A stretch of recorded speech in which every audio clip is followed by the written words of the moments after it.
It's the middle of the week. You're sitting there in your chair. You can feel it, evil. It's that time. It's hump day. It's a Wednesday. That can mean only one thing. It's time now for supernatural news and Parashare. Although we're a little shy on the Parashare, I'm a little disappointed in you kids. Daddy needs to talk to you. We'll do that later. Let's bring in a co-host. We need a co-host with the most. We're going to bring in the BCB, the big cuddly bear himself. By the way, I'm your host, Tim Dennis. Right over there is the co-host. He's the Bruiser. I'm the Cruiser. That's the Beer City Bruiser. How you doing, Bruiser?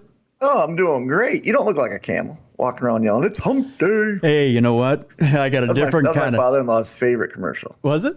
Yeah, what day is it? Hump day. He loved that. I got a different kind of hump to hand out, you know what I'm saying?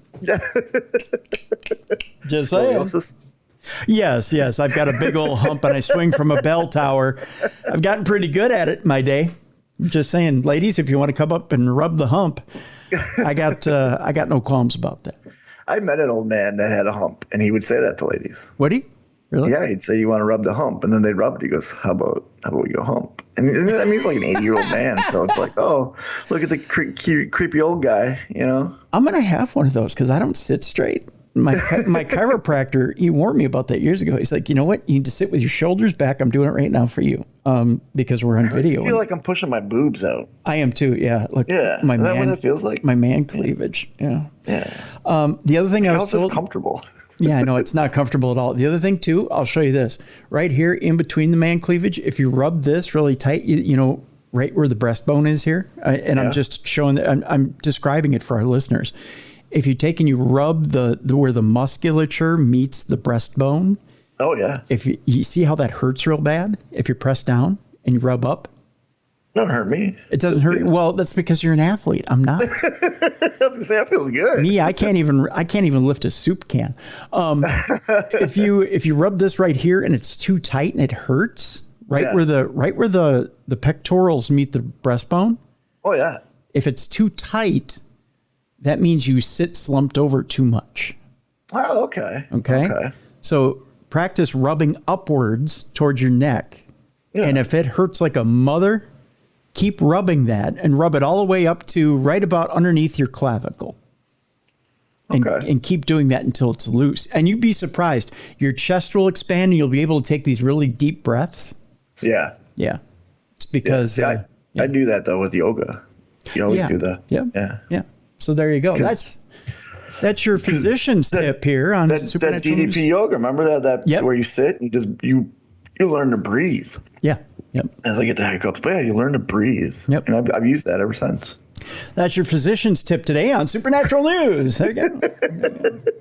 But yeah, it... from two of the most out of shape guys. That's right. Yeah, from two of the guys who are not supposed to give you physical tips, but there you go. We said tips. We're just giving them a tip. Yeah, just the tip. That's all. Just the tip. Yeah, you're only getting the tip.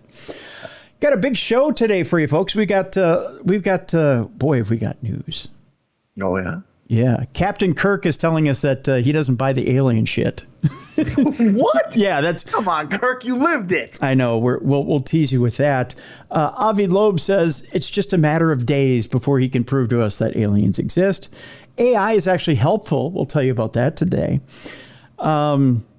Ticks are going to ruin meat for us. We'll end the show with that today.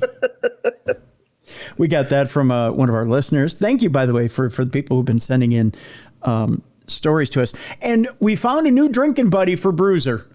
Oh, yeah? I like new drinking buddies. Yep. We'll actually end the show with that as well today, along with the ticks that are ruining meat for us. We're going to start with we're going to start with obituaries today. I hate to do that. I hate to bring the mood down on the room. Yeah. But we do have to start with a couple of obituaries today. A couple of important people have passed away. We want to acknowledge them in the paranormal supernatural community. The first one is one that everybody, I think, heard about in the last day or two. That was the Exorcist director, William Friedkin, died at 87. Yeah. That was sad. He's a fantastic director. Yes. And it was more than just The Exorcist that he directed. Oh, of course. But The Exorcist is what he's most famous for because that literally scared the nation. Yes. Oh, to the point where people were throwing up in theaters. Yeah, and passing out and being carried out. It's crazy to watch those old 70 documentaries where they show people being carried out of the Exorcist theater. Yeah. William Friedkin died at the age of 87 in Los Angeles. His death was confirmed by Chapman University Dean Stephen Galloway, a close friend of Friedkin's wife and former producer Sherry Lansing. He was born August 29th, 1935. He almost made it to his 88th birthday. Wow. Think of that. Yeah. Friedkin's career in the film industry was marked by numerous successes, but one as enduring or as powerful as The Exorcist there was not. It was released in 1973. The film became a cultural phenomenon, leaving a mark not only in the world of horror, but also in the broader realm of cinema. It was based on William Peter Blatty's novel of the same name. The Exorcist follows the harrowing tale, of course, of a young girl's demonic possession and the desperate efforts of two priests to exorcise the malevolent entity. Friedkin's masterful direction transformed the story into a visceral experience that left audiences around the world both terrified and fascinated. The Exorcist was lauded for its groundbreaking special effects and sound design, blending realism and supernatural elements in a way that was unparalleled at the time. Friedkin's unflinching portrayal of exorcism and his commitment to authenticity led to several controversial scenes, which continue to be the subject of discussion and analysis to this day. The film's influence transcended traditional boundaries, igniting discussions on theology, spirituality, and the human psyche. The Exorcist not only raised the bar for horror films, but also inspired a new wave of filmmakers who dared to explore the unknown. Friedkin's body of work also extends beyond The Exorcist. He was also known for his eclectic and bold storytelling. He did a little film called The French Connection. I don't know if you've ever heard of it. Yeah. Big movie with Gene Hackman. To Live and Die in L.A., which was a favorite of mine. I love that movie, 1985. But, of course, it was his foray into The Exorcist that defined his legacy. So he will be missed. William Friedkin had a huge, huge mark on cinema. Yeah, it sparked a franchise, if you think about it. Yeah. Because there's that new Exorcist movie coming out this year. Yes, the Believer, I believe it is. The Exorcist Believer. Yep. Which you can see the full trailer now online. It's terrifying. Yeah, you know what? I may put up a link to the YouTube video for the trailer because I think you all need to see it. I think you all need to be terrified and reminded of Friedkin's legacy. You told me about the little girl in the church, but you didn't prepare me for the little girl in the church. Yeah, right? Yeah. I think Blumhouse has taken it to the level it needed to be. I think they really did capture Friedkin's spirit. I agree. At least in the trailers. You know, again, I'll reel it back a little bit because we've only seen the trailers, but the fact that they didn't release the trailer nationwide right away tells you something. The fact that they only debuted it during Oppenheimer, the first couple of weeks that Oppenheimer was out, or at least the first weekend that Oppenheimer was out, tells you that I think we have something special here. Yeah, they're doing that guerrilla style advertising, which is very old school. Very old school. Right. And when you hold something back like that and then just tease people and tease them a little bit, tease them a little bit, that's something else. The other thing we were talking about, Haunting in Venice, the movie A Haunting in Venice, which comes out in September. They had that kind of bland trailer that came out months ago and it fell flat. Now they have the new trailer with Tina Fey and Kenneth Branagh, which it hits a little harder. Yeah. That one is in more wide release now, and I think that it does stir up some interest. I've forwarded it now to a few friends who go, you know what, that actually looks kind of interesting. Yeah, you sent it to me, and I think it looks very interesting. Yeah, so we'll see how that one does. I am going to see tomorrow night the new Dracula movie, the Demeter movie. Oh, okay. Yeah. Yeah, I'm curious because that's supposed to be about the boat ride from Transylvania to America. Right. And he's not truly in human form is what I've heard. Yeah. And interestingly enough, Dacre Stoker, the grandson or great-grandson of Bram Stoker, is getting an exclusive screening of the movie from NBC Universal. Oh. Oh, okay. Which I think is interesting because, if anything, he's a pretty outspoken critic of a lot of the takes on Dracula. So they have to be pretty confident in this movie, in order to be inviting that gentleman to the movie. I don't remember in the book. They don't really cover the voyage, right? They talk about it, like it's mentioned, but it's not dedicated. There's no real chapters dedicated to the voyage, right? Right. So it'll be interesting to see what he has to say. Right. Well, I know he loves fan fiction, and he loves fiction about it, and he even has his own. I mean, he's built out his own fiction based on Dracula. So it'll be interesting. It'll be interesting to see what he thinks. I'm eager to see his review of the movie. Me too. Yeah. So it'll be interesting. I'll let you guys know too what I think about it. I know people will be like, "Oh yeah, you said that before." I'll try to write something on our blog. Okay. Because I don't think I may say something. I won't have it in time for this week's shows. But I may say something on our blog over the weekend. Okay. If that's fair enough for everybody, you just go to darknessradioshow.com. Yep. And go to our blog section. I may throw up a little something on there. I mean, not throw up literally, but, just throw a little something on there and let you know what. Well, if you haven't seen the movie yet, you might actually throw up on there. You haven't seen the movie yet. Yeah, I haven't seen the movie yet. So I can't speak to that. The other person who passed away, I was alerted to this by our good friend Tim Shaw. Online, he has mentioned that Ruth Robinson, the great-granddaughter of Charles Kennard, passed away. And that was today as we tape, which is Tuesday. She passed away this morning. She was 80 years old and one of the, as Tim put it, one of the kindest, most welcoming persons he had ever met. She embraced her family's connection to the Ouija board. Though, as she said, and she said this directly to Tim, and this is a quote, it's all bullshit, right? You gotta love her spirit there. But most importantly, Tim said she welcomed us, the Ouija community. She was proud of her great-grandfather and loved learning about him. She took the time to get to know many of you at WouijaCon, as Tim said, and enjoyed every minute of it. She then suffered many health setbacks, unfortunately. Ruth Robinson did. She adopted me as her friend, that's Tim Shaw, and next of kin, as she's the last in her line, an extraordinary honor. Well, we're glad to know that Tim was adopted by Ruth as next of kin. Because of her generosity, Charles Kennard and his part in the inception of the Ouija board will never be forgotten, and neither will she. Tim then asks if you have a photo memory you'd like to share, please do. So if you go to Tim Shaw's Facebook page and you have a memory of Ruth Robinson, please go to his Facebook page and share that. That's what you only, that's a memoriam, I guess you could say. Yeah. Yep. Someone passes away, share those pictures. And to take those pictures now, you have someone that you care about and you love, take those pictures. Yeah. Take them so that when they do pass, you do have something to share. Yeah, absolutely. The next item I have before we get going with stories, our friend Paranormal Sarah, who is a psychic, and also a psychologist, is doing an interesting experiment. I don't know if it's an experiment, but she's logging people who have had experiences with UFOs and abductions. Okay. Yeah, I got tagged in, and I'm trying to find it here. We'll comment on it more after we've done our alien stories.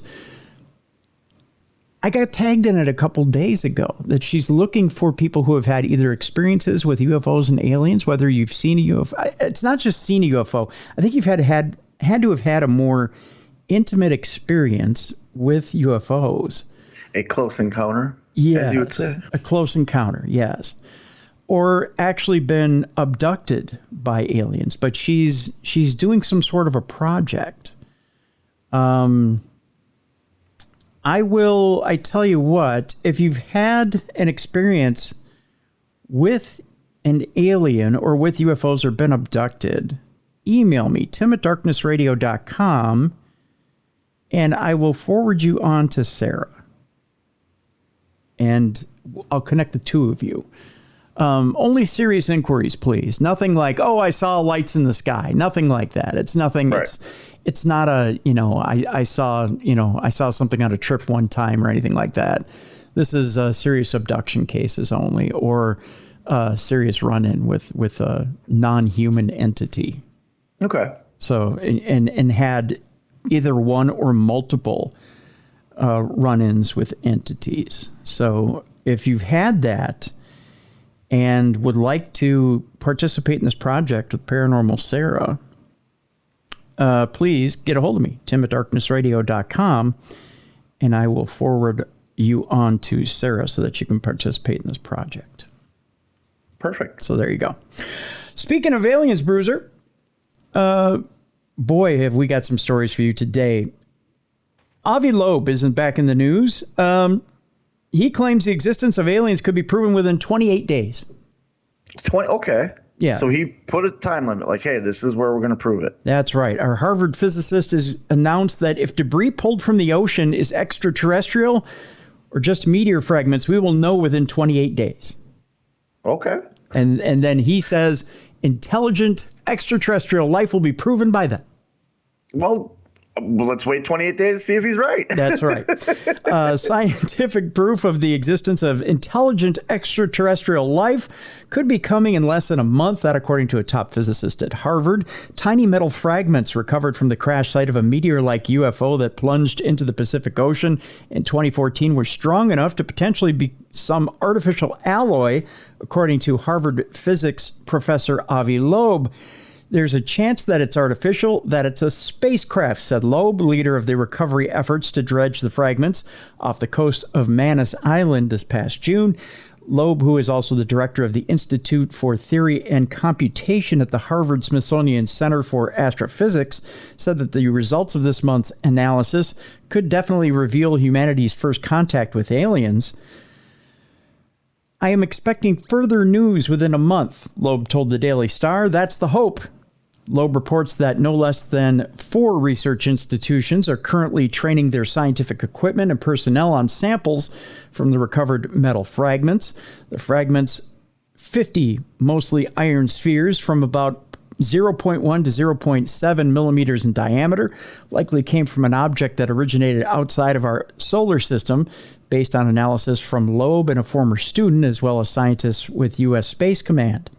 Loeb's colleagues in Germany, Papua New Guinea, and at 2 top universities in the United States are now busy scrutinizing the spheres to determine if their atomic isotopes, chemical composition, and other details can prove an otherworldly origin.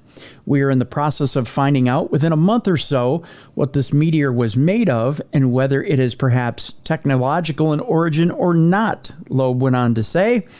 Loeb and his colleagues have taken to calling the object IM-1 for Interstellar Meteor 1. Because it's the first. Yeah, well, when they find 2 and 3, we'll sequel it accordingly, I guess. Now, do you think he'll tell us if it's not?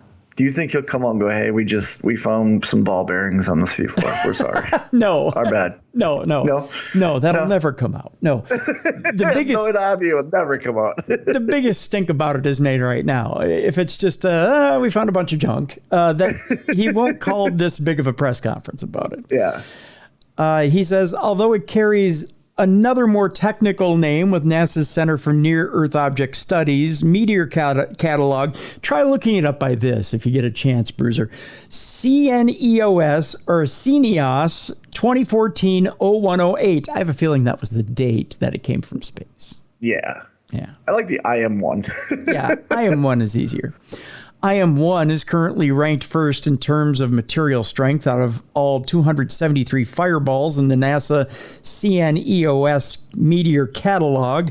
Ask for it by name alongside the Sears Catalog for Christmas this year. An early clue to its scientific value. It was moving faster than 95% of the nearby stars near the sun because of some propulsion it had, according to Loeb. It was also made of some very tough material. Probably like the Sears catalog on your rear end when you run out of toilet paper in the outhouse. Yeah. Loeb has left open the possibility that IM-1, which is estimated to have been 3 feet in diameter and approximately half a U.S. ton in weight, as it burned through Earth's atmosphere, shedding tiny molten metal droplets, might have been an alien probe. This is where we may agree to disagree. Yes, you're right. We agree to disagree with Smith at this point. Yeah, I don't think that was an alien probe. I think that was probably more just a meteorite. The size of the meteor-like object is within the ballpark of humanity's own probes, now sailing deeper into the cosmos, like the Voyager 1 and Voyager 2 spacecrafts, which at the longest points of their high-gain antennas come to a length of 12 feet. The unmanned exploratory probe, Voyager 2, is currently itself an interstellar object, now over 12.3 billion miles away from Earth, but still beaming its heartbeat signal back to NASA. If it's something like the Voyager spacecraft colliding with the planet, that would appear as a meteor, Loeb noted. We will find out. That is his famous last words. Well, that's the question I have, is how can he tell it's not something that we sent up and it just came back to us? His famous last words, Bruiser, we will find out. That's 28 days from now, Avi doesn't call a press conference. That's right. Avi goes back to the lab and silently starts thumbing through books. That's what we get from Avi Loeb. On the other hand, Bruiser, I have a story in front of me that says that scientist Dr. Stephen Greer is warning of a possible fake alien attack. A fake one, okay. A fake one. So this is like War of the Worlds back in the day on the radio, huh? Right.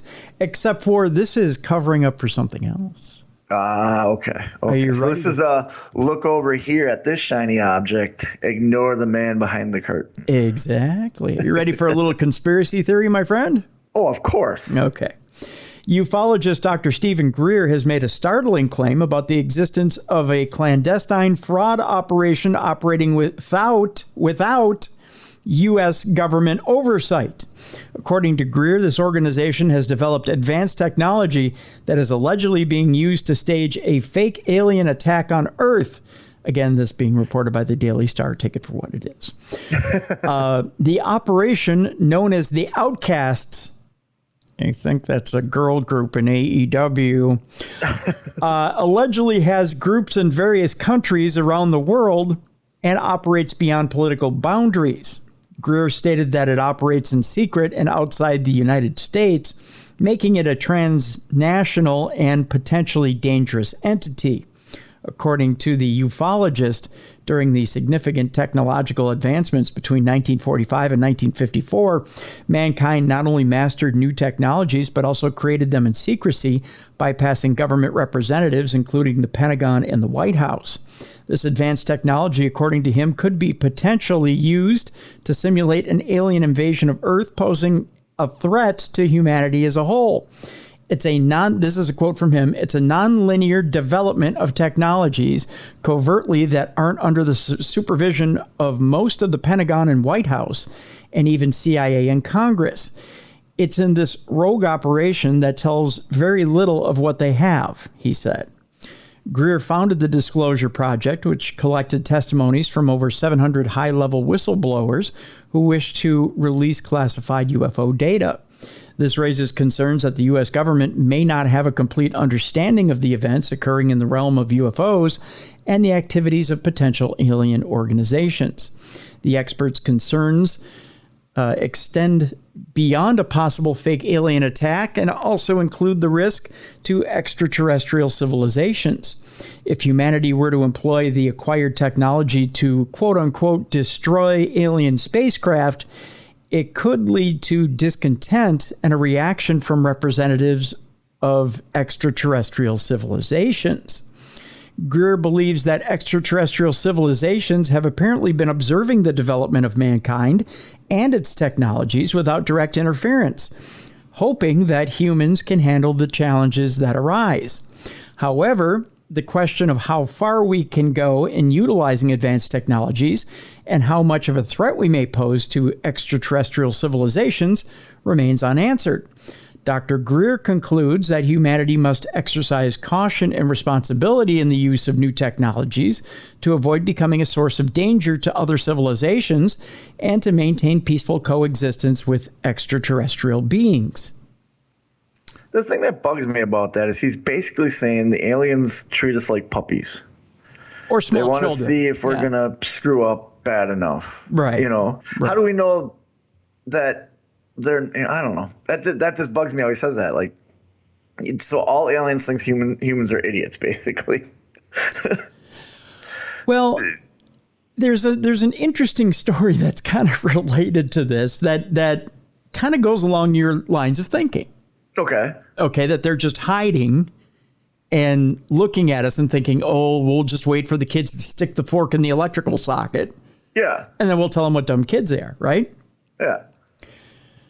Captain Kirk himself, William Shatner. Who's been to space. Calls the recent UFO revelations ridiculous. Oops, thanks, Kirk. The immortal Star Trek actor has called into question the idea that aliens would travel all the way to Earth and then hide. See, I get that thinking, but I also get the thinking, like, when you're traveling to new places and exploring new places, you're not necessarily going to make yourself known because you don't know if it's a threat or not. You know, like, I'm sure that back in the day when people, when the world wasn't as explored as it is now, when someone landed on new land, if they saw people, they would kind of hide and see, are these people going to harm us or not? Well, I'm just thinking, what would you do with your away team here, Kurt? There's the prime directive and all that other crap. First of all, think before you speak, right? He'd send the guy in the red science outfit so that guy dies first. That's right. Okay, so we've heard from a lot of prominent figures involved in space, science, and UFO research over the last week or two regarding the recent subcommittee hearing on UAPs, and now legendary Star Trek actor William Shatner has joined the fray via an interview with News Nation. It seems like News Nation is getting all these interviews lately that are somewhat controversial. Maybe they're asking the right questions. So here's what William Shatner says, and here's his quote. "You mean some highly intelligent being goes 10,000 light years with advanced technology, arrives here and hides?" He said, branding the idea ridiculous. "It doesn't make any sense. If they're going to make that journey all the way here, it just beggars the imagination that they would hide and make it like, peekaboo, I'm here. No, I'm not." Right? Yeah. He goes on to say, quote, "I mean, what could we want more than to realize that there are other life forms in the universe that have the same yearnings?" He added. "What's the universe about? What's after death? I mean, the monumental questions would abound, and they would be asking the same questions, but they're not here. If they were, they would make their presence known." How do we not know that they made their presence known? We might know. They might have made their presence known. We just know it was them making their presence known. Right. Maybe they made it known, but we're not aware enough to know. He's thinking like current day stuff. Now, if you go back to like ancient tales, you know what I mean, about people from the sky and stuff coming down, that could have been them letting themselves know. And then they realize, oh my gosh, this species are just complete idiots. Let's go back into hiding. Let's chill out until they prove that they, can see us and they're worthy of our technology. Yeah. He's thinking just modern day. He's not thinking the lifespan of the Earth. Well, we tend to think in a human perspective, right? Correct. And yes. A lot of times with UAP and with aliens, we tend to think, well, what would they think like we would? And first of all, they have to think from our perspective, so exactly. If we were going to land on this, mudball of a planet, of course we would do this and we do that and we would do the other and we would just walk up to the first thing we saw and we start talking to it. No, we wouldn't. The first thing we do if we landed on Mars and we saw an alien being out there skittering around, we'd probably shit ourselves and go back to the ship. Yep. We're not going to get out and start talking to it. Well, and think too, if they see us, what if they see us milking a cow? That could be totally foreign to them. Like, what are they doing to that animal? Right. What, are you choking the life out of it? Yeah.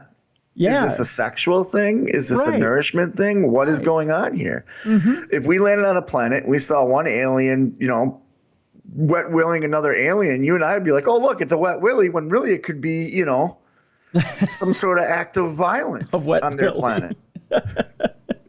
That's true. You bring up a very good point. Is that a wet willy? I'm going to see if I can bring up the audio here of Captain Kirk eschewing his to talk about the edge of space bothers me right away. That bothers me. I was in space. Well, that could be the edge. Okay, let's send you. You were there. You were absolutely there. And in fact, you wrote an essay. I was in space. You wrote an essay about your experiences there that really, really struck me. And I'm going to get to that in a second.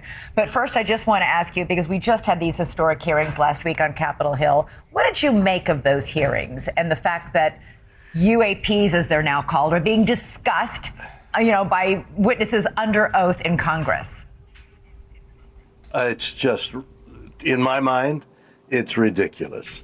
You mean some highly intelligent being goes 10,000 light years with advanced technology, arrives here and hides? Doesn't make any sense. If something could reach the Earth, they would make a big to-do about, my gosh, there's life in other places. And there is life in other places. Mathematically, there has to be. In this universe, there has to be multiple places that are filled with life like that, that's like on our planet, burgeoning and demanding attention and demanding to be alive. But if they're going to make that journey all the way here, it just beggars the imagination that they would hide and make it peekaboo. I'm here. No, I'm not. It doesn't make any sense. You were part of a documentary called A Tear in the Sky that looked to find evidence of UFOs and UAPs. What did you learn in that? That the evidence is filled with imagination, people's desire. I mean, what could we want more than to realize that there are other intelligent, and we're maybe not quite that intelligent human beings, other life forms in the universe that have the same yearnings? What's the universe about? What's after death? I mean, the monumental questions would abound, and they would be asking the same questions, but they're not here. Because if they were here, they would make their presence known. That yearning that we're talking about goes as well to immortality. We all that's what a graveyard indicates. Put a stone there. Joe Smith was here. He lived. He's gone. Billions have come before. Billions are coming after. But here lies Joe Smith. Remember me. So the remember me, the fact that I, the human being, was here, is an eternal yearning. And I have become a member of a company called Space Crystals, which has taken this modern technology that we're talking about and taking your DNA, say from plucking your hair and getting the hair bulbs which contains your DNA. So if you have thinning hair, that's your problem, but you would take your hair bulbs, send them to Space Crystals, and Space Crystals, the company, would make a crystal of containing your DNA, making it in space. So the space, the enterprise of making things, experimenting with the space vehicle, they would make crystals containing your DNA. 2 crystals. Why? One when they just come back to Earth. You could put them on the moon? Well, I'm about to tell you that. One crystal you can have in your possession, and the other crystal would go on board the spacecraft going to the moon. And when it gets to the moon, that DNA, your crystal, is put on the ground, and it stays there for eternity, alongside Armstrong's footsteps, which are still there untouched by any erosion. Your crystals are there for, let's call it, immortality. Have you managed to convince are a lot of people signing up to do this? Well, it's a new company, and it's just happening. It's on the forefront of science, and it's part of... So wait a minute. William Shatner just wants to throw shit up on the moon? Yeah, and I like how he's like, well, it's a new company. It's a new company. Here's what we got to do, Tim. Yeah. Hey, follow me on this. Okay. Okay, he's William Shatner. Captain Kirk, way to go. He's got this opinion. Yep. Let's get the opinion of a true person that knows space. Yep. Let's ask Harrison Ford. That's true. He is Han Solo after all, and Han Solo could kick the crap out of Captain T. Kirk, James T. Kirk. That's true. I know some of our listeners might get mad at me, but Han Solo is way better than Captain Kirk. Let's get his opinion on this. Yeah. I and agree. He's not going to sell us some crystals. Yeah, because throw at the moon. what's more powerful, an Ewok or a Tribble? I'll say an Ewok. So I'll take Han Solo over Captain James T. Kirk any day. Exactly. That's right. Oy vey. Crystals on the moon. So you can live forever. So you can, how do we see him there, Mr. Kirk? How do we know? Yeah, well, you get one of them. And then you get to throw another on the moon, so we can just throw more shit on the moon. So basically, but the thing is, how do I know it goes to the moon? Like, how is he going to verify it went to the moon? This sounds like a Ponzi scheme to me. I think it's like a DoorDash. When they get it up there, they take a selfie and then they send it to you. So you get a text message from an astronaut. Yes. So here's your fry. Here's your crystal. So Jorge, your astronaut, has dropped off your crystal. And please leave a 5-star review. Yeah. Please let us know how Jorge did. Was he friendly? Was he courteous? Was he kind? Did he do a good job? Yeah. Was he thorough in your delivery of your crystal to the moon?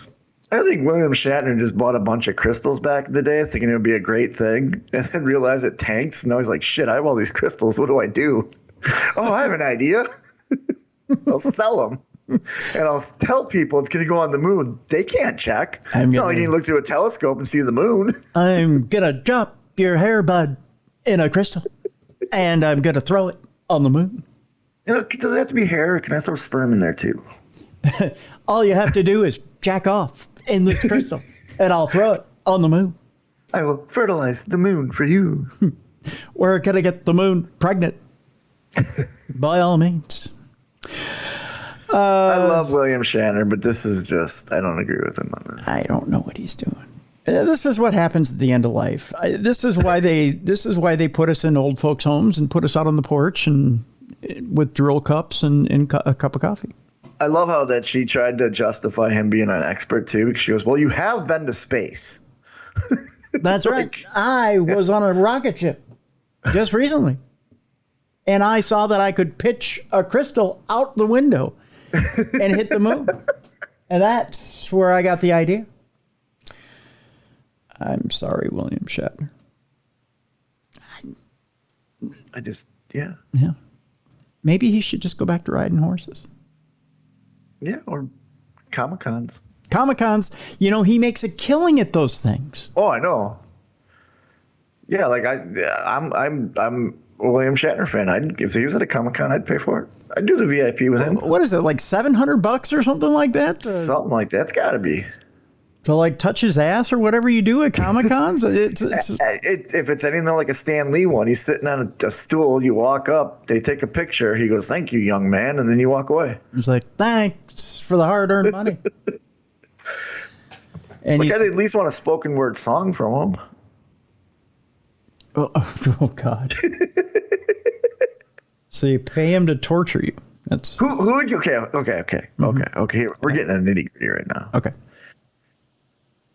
If I'm going to buy you a CD, you have to take it. Yeah. Are you accepting the William Shatner spoken word album or Seal's greatest hits? Shatner. Really? Okay. Yep. Okay. Yep. Okay. Because at least I can laugh at Shatner. You can laugh at Seal too. No. Would you laugh if somebody grabbed you by the dick and swung you around by it? No. That's pure pain. Seal doesn't do that.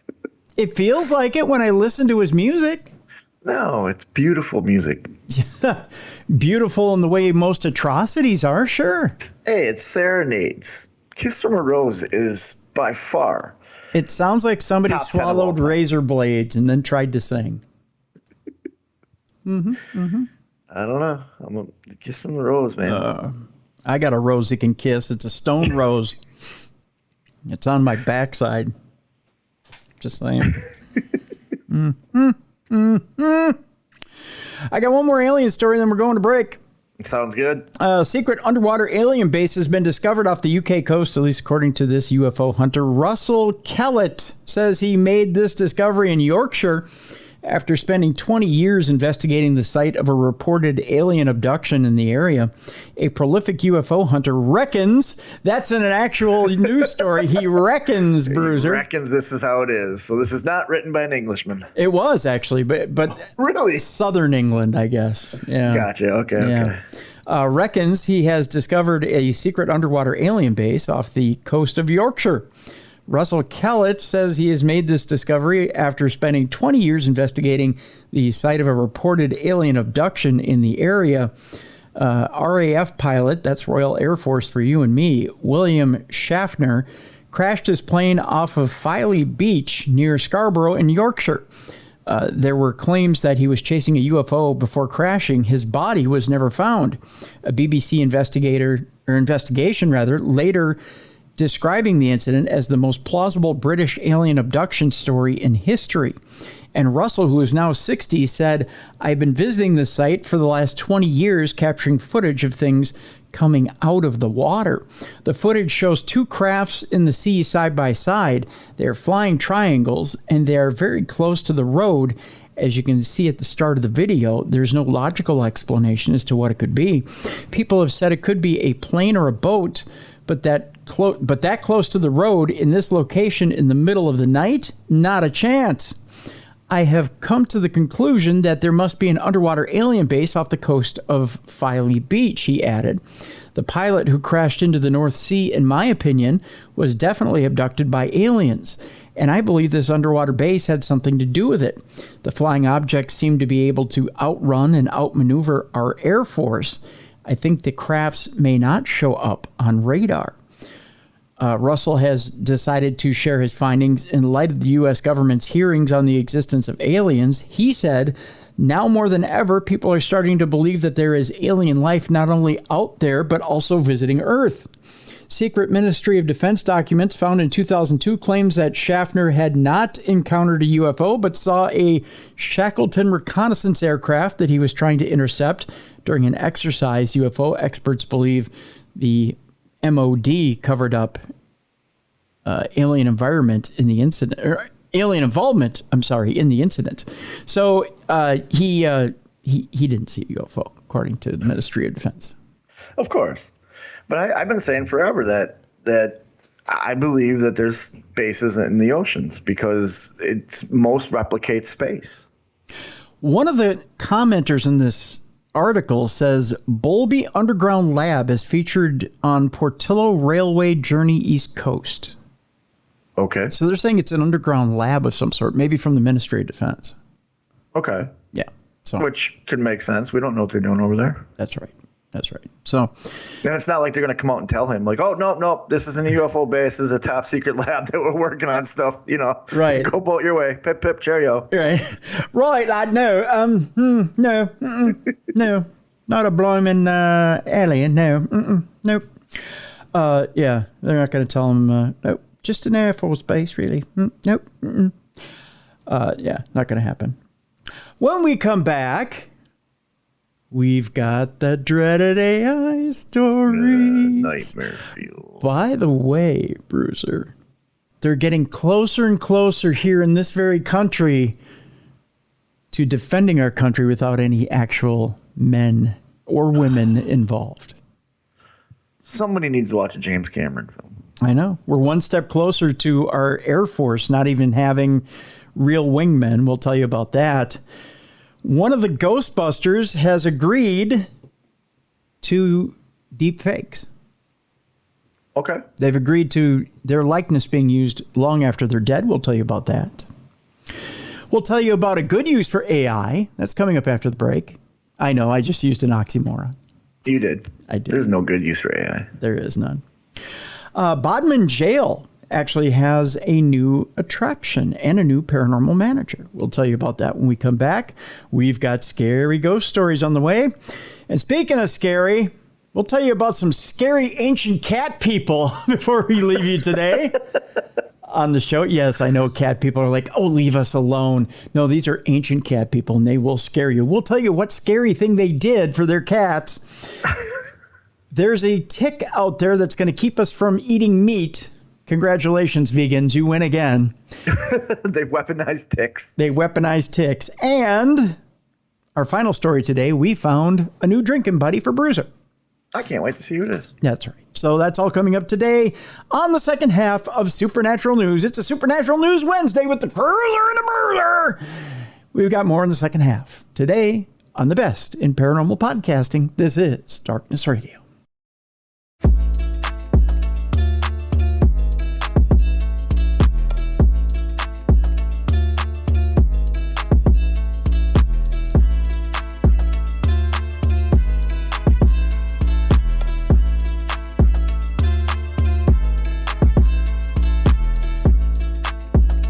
Welcome back to the second half of Supernatural News and Parashare, minus the Parashare. Here on Darkness Radio, it's a Supernatural News Wednesday. It's the Cruiser and the Bruiser. Cruiser and the Bruiser, spinning the tons. Driving you home on a Wednesday. We got big old rock blocks. We got the Rolling Stones coming up. We got music from Journey, Boston, Van Halen. And of course, we got plenty of stories for you. And with those stories, we got what, Bruiser? Nightmare fuel. Of course we do. We got nightmare fuel.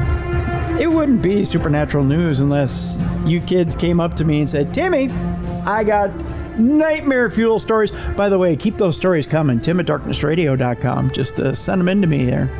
They love scaring us, don't they? They do. I get so many AI stories per week. They're like, hey, let's see if we can get them both to shit their pants this week. That's right. And I have my shitting pants on today. Yeah, I do too. I put them on. They are plenty brown and plenty filled.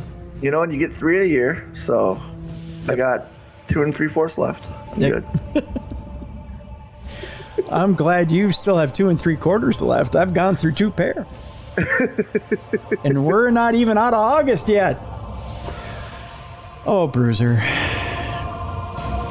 An AI test flight has moved the Air Force one step closer to unmanned wingman aircraft. Oh, good. They figured out a way to kill us. Yep. They're one step closer to ending humanity. That's right. An AI aircraft will perform duties that free up pilots in separate planes to perform critical tasks. Of course, why would you want a human to perform critical tasks? Oh, no. You want the human to do crossword puzzles while they're doing the AI is doing critical tasks. That's right. That's right. Take the human element out of it. Put the machines in charge, because we never have glitches. There's never problems when the machine's in charge. Never. Never. Like it hasn't theoretically killed somebody. Or broken a 7-year-old's finger. Yeah. Or become racist. No. or lie to a jury. Or lie to a jury. Yeah. Or any of that. Yeah. It's not racist, sexist, or lied. Yeah. It's a perfect vehicle to bring us into war. Let's go to war with that. It won't turn on us. No. It's not like it can, think for itself yet. No, it worships us. Yeah. Yeah. The U.S. Air Force this week, announced a successful flight of an unmanned jet with advanced artificial intelligence and machine learning capabilities that move it a step closer to its goal of having pilots fly alongside AI-managed wingmen. All I can think of in my head that goes over and over every time you say they fly along is that scene in Star Wars when they yell Order 66. And all the clones just turn and start slaughtering the Jedi. Oh, you had to bring that up.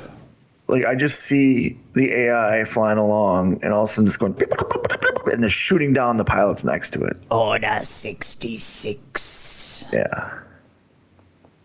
That's all I can picture. Jedi.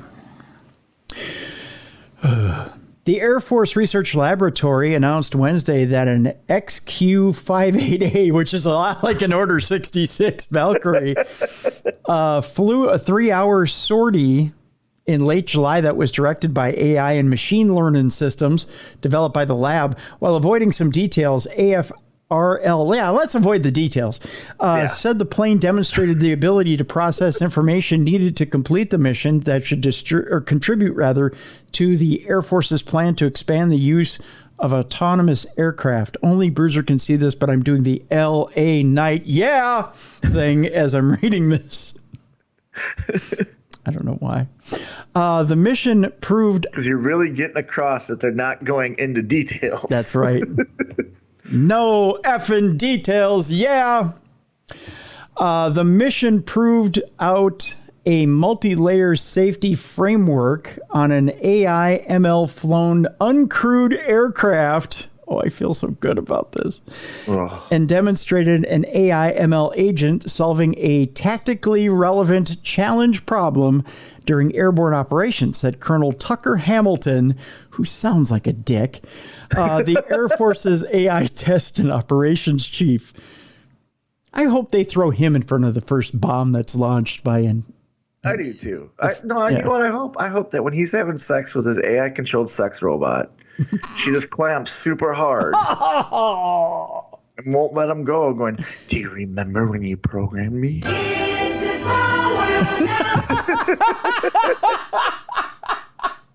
That's AI. You know what? That's AI's charge song. You know, they have a fight song. That's AI's fight song because they know every human hates that song. I figured it'd just play that as it clamped onto his small wiener. Yeah. And he'd be like, let go of me! Mrs. Bruiser and my youngest got stuck on that ride. Oh, God. I shouldn't play that. Yeah. They to this day you can't even mention that they want to rip their hair out. I'm sorry. So like I said, that's the AI's fight song. You hear, folks, if you hear that song playing, yes, yep, you're done. That's AI coming to get you. You're done, so. Or you're in bed with your sex bot, and all of a sudden you feel it clamping down, and you hear this. You're going to lose it. Yeah. You just call yourself John Wayne Bobbitt.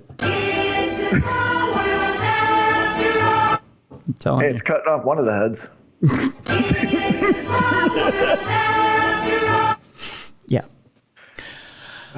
The quote here is, this sortie officially enables the ability to develop AI ML agents that will execute modern air-to-air and air-to-surface skills that are immediately transferable to other autonomy programs.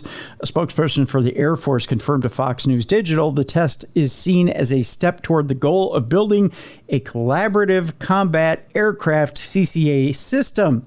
The goal is to develop autonomous AI and machine learning-powered aircraft that can fly with and help human pilots make fast combat decisions. In March, Air Force Secretary Frank Kendall said he's planning on using at least 1,000 CCAs once they're up and running. Oh, gosh. Where's Dwight Schrute when we need him? He can beat the computer. He can. He's the only one. God. When are they going to learn? 1,000? Like, seriously, 1,000? Yeah. Just try with 5. If 5 don't turn on you, maybe go to 6. Yeah. At least you can beat 5. I guarantee you, out of that 5, one of them is going to feel alive and want to kill you. Yep. He'll grab hold of your junk and start singing.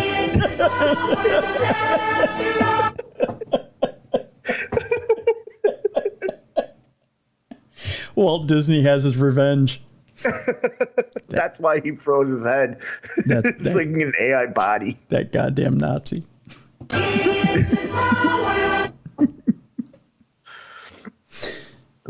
They're going to come after us now. I know. I mentioned them. Now they're coming after us. Yeah. If you think about it, they're pretty cled to the AI. Look at all the animatronics they have. I know. Right? They're creating the bodies. They are. Pretty soon we're going to have Mickey Mouse chasing after us with a machete. Look out! Here I come! Woohoo! Hey, pal, come on over here for a second. You like the feel of this, huh? Get him. Hey, Minnie.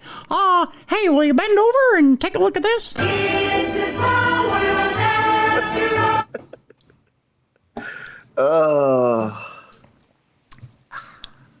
Yep.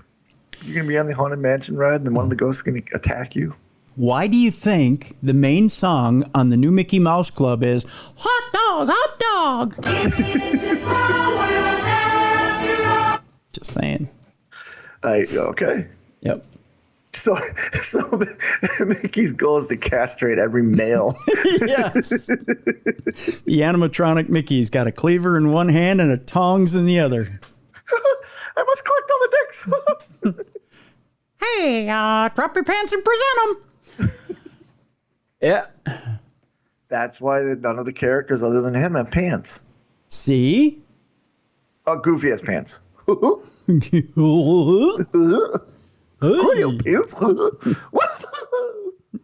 Donald Duck is just swearing his ass off. I can only swear as Donald. Yeah. Yeah. On that note, we should probably move on. Yeah. We could probably say something nice about AI now. Why? They don't say anything nice about us. I know. Oh, boy. Using AI, scientists have brought Neanderthal antibiotics back from extinction. Why would we need Neanderthal antibiotics? We have our own. Because they're running out, pal. Oh, okay. We can't use them anymore. We overused them. Yep.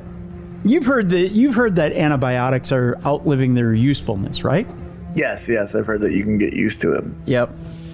Well, Neanderthals are extinct, but their molecules are back, and they just might save our lives. Thanks, AI. Thank you, Neanderthal. Yeah. Or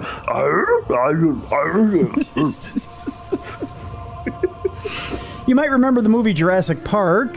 It might have scared the hell out of you too. Scientists bring dinosaurs back from extinction, or maybe you've heard about the real-world scientific quest to de-extinct the dodo and the woolly mammoth from idiot scientists who think it's fun to play with huge elephants. And make burgers out of them. Yeah, woolly mammoth burgers. Yeah, I remember they wanted to make woolly mammoth burger. I think Encino Man. That's what this is like. I think it is. Whether we're talking dinos or dodos, Dinos and Dodos. It sounds like a great restaurant name. Yes, it does. Come on in, have a mammoth burger at Diners and Dodos. Dinos and Dodos! I can see doing the ad for it. De-extinction is risky business. It's problematic on a pragmatic level. That T-Rex you resurrect just might gobble you up while you're sitting on the toilet, it says here. Good nod to Jurassic Park. Yeah, although you're in the right place if you see it. I mean, you know. I would. You're going to shit yourself. You might as well be on the toilet. Yep. And on an ethical level, can you imagine how lonely the first resurrected dodo or woolly mammoth would be? Aw. Who would the dodo follow? They don't follow because they only follow each other. That's right. But what if instead of bringing back a whole species, we bring back just one tiny part, like, say, a molecule, it says here. That's what scientists have achieved at the University of Pennsylvania's Machine Biology Group. They resurrected molecules with antibiotic properties found in extinct organisms, specifically our close relatives, the Neanderthals and the Denisovans? Or Denisovans. We are St. Denis Tarangelo. You might be related to these guys. We might be, yeah. Neanderthals went extinct 40,000 years ago. Well, Denisovans might have survived until 15,000 to 30,000 years ago. The breakthroughs throw open the doors to a brave new world of molecular de-extinction, which holds promise for drug discovery. I would think that would only bring back older diseases that would kill us. That's what I was thinking, because they died of something. Right. You know, like, what's bringing back a big toe going to do? What if they had, like, some sort of fungus that can kill people? Right. Well, you know, it's like people who because they died of something, you know what I mean? And they're risking them dying of natural causes or a spear or something, not of a bacteria, you know? Right. What if you're bringing back, like, a new black plague that we couldn't get rid of? Oh, exactly. Yeah. It doesn't seem like a good idea. I hate when we go backwards in evolution to find stuff. Like, we created this stuff to evolve from it. You know what I mean? Right. The researchers started by gathering the sequenced genome data of Neanderthals and Denisovans, which is publicly available thanks to paleontologists who have painstakingly collected and analyzed ancient DNA from bones and artifacts. They then trained an AI model to make predictions about which molecules might make effective antibiotics for modern humans. After the algorithm identified the strongest candidates, the researchers created those molecules in the lab and tested them in infected mice. This doesn't sound like a good idea. No. Some of the molecules effectively fought off bacterial infections, according to a new study published in the journal Cell, Host, and Microbe, which I get Friday mornings on my doorstep, 5 a.m. every week. Yeah? Yeah, it's pretty good. Good read, huh? You know what's really good? The nude centerfolds. Oh, yeah. In Cell, Host, and Microbe. You ought to see some of the nude microbes, my friend. Some of those amoebas. Oh, yeah. Hey. You know what's not so good? What's is that? Right next to the nude centerfolds is the AI ripped off dick section. Yeah, it's horrible. It's just a lot of this. Yeah. Just saying. Cesar de la Fuente, who co-authored the study, told the host of Wild and Out. What's that? Wasn't that a host of an MTV show? Yes, Cesar de la Fuente. Yes. Wasn't it Daisy de la Fuente? It was Daisy Fuentes, yes. Good catch, though. I like that. Thank you. Yeah, Thank you. Nice, obscure I've been nostalgic lately. reference, yeah. Said this is completely new. We came up with the term molecular de-extinction, and this is the first peer-reviewed paper that describes it. I'm glad they have time to sit around the lab Look at and do how this proud shit. they are. Yeah. Like, they're just like, oh, yep, we had nothing to do, so we did this, and we invented a new phrase. Yeah, we invented a new microbiotic thingy. Woo! We brought back a big toe. He said, so it's quite exciting for us. If the burgeoning field of molecular de-extinction turns out to yield clinically successful results in humans, it could be exciting for the world too, it says, because we urgently need good ways to create new antibiotics. Because we give antibiotics to anybody with a friggin' cold. Well, and the thing is, too, like, the reason we have antibiotics is something forced us to create the antibiotic. So what they're doing is taking an extinct organism and creating an antibiotic from it. Well, and to expound on that, the article says the CDC has warned that we're entering a post-antibiotic era, a time when our antibiotics are becoming increasingly useless. We've created this crisis by overusing antibiotics on the treatment of humans, animals, and crops. The bacteria have adapted to our drugs, morphing into superbugs that can all too easily decimate human health. Basically, they're giving antibiotics for broken wrists. Yeah, they are. In the time it takes you to read this article, or me reading this article and you listening, one person in the U.S. will die from an infection that antibiotics can no longer treat effectively. The annual global death toll from drug-resistant infections could rise to 10 million by 2050. Jeez. Think of that. Easily avoidable if you would just take your cold medicine and rest at home. Exactly. Instead of taking an antibiotic you don't need. They give you antibiotics for everything. A while ago, I had problems with my left hand, like my ring finger and my finger were always in pain. Mm-hmm. And I went in and they prescribed me antibiotics. I said, oh, you probably have an infection or something. So they gave me antibiotics. I went to my doctor who x-rayed it. It turned out I had a broken finger. Yeah. I was like, why didn't you just do the x-ray right there? Yeah. Why do I'm not taking these antibiotics. Yeah. Big pharma and biotech companies haven't been creating the new antibiotics needed to address the crisis because it takes many years and lots of funding to do the research and development. Most new compounds fail. Even when they succeed, the payoff is small. An antibiotic doesn't sell well as a drug that needs to be taken daily. So for many pharma companies, the financial incentive just isn't there to make them. See, that's where it is. It comes down to money. Yep, that's what it is. You nailed her on the head there. Guess what, Bruiser? We'll switch gears here, and we'll go from curing things to what are you going to do when you're dead? Well, it turns out that when Dan Aykroyd's dead, he's going to welcome his digital afterlife by allowing you to use his digital self in movies and other things. Bruce Willis did that. He just signed off on that. Yeah. But he wants that for his kids. He wants all the proceeds to go to his kids. Yeah. At a time when technology continues to redefine the world around us, an interdimensional cross-rip of sorts is unfolding in Hollywood as actors unite to strike against the increasing use of digital replicas or deepfakes in films. Ghostbusters star Dan Aykroyd chooses a different path. Famed for his role as the lovable scientist Ray Stantz in the original Ghostbusters film in 1984, Dan recently voiced his approval for his likeness to be used in future Ghostbusters sequels, even posthumously. Okay. They did that with Harold Ramis in the last one. Yeah. This viewpoint contrasts with the prevailing sentiment in Hollywood, where anxiety is mounting over actors being replaced by AI or computer-generated counterparts. This concern has led the Screen Actors Guild to campaign for assurances that such technologies won't be employed without the actor's consent. Dan, however, seems unfazed by the prospect of a digital afterlife.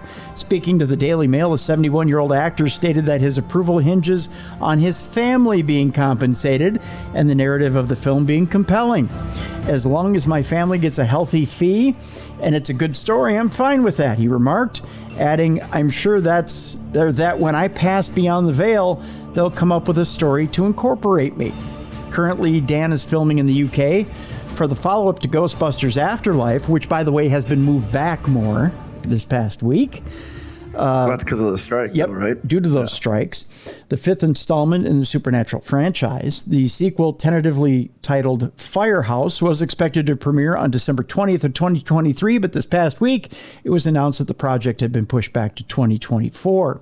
The Ghostbusters series isn't unfamiliar with posthumous digital resurrections. As Bruiser said, Harold Ramis, Dan's co-star, and the original Egon Spengler was digitally brought back in the 2021 film Ghostbusters Afterlife, despite having passed away in 2014. The current film is being shot at Leavesden Studios in Hertfordshire, a stand-in for New York City, which is the classic setting of the original film. The post-credit sequence of the last film hinted that the franchise would head back to New York City, showing Ecto-1 driving across the iconic Brooklyn Bridge. The end of the film also hinted at a potential plot as it welcomed back Ernie Hudson's character, Winston Zeddemore, at the old firehouse.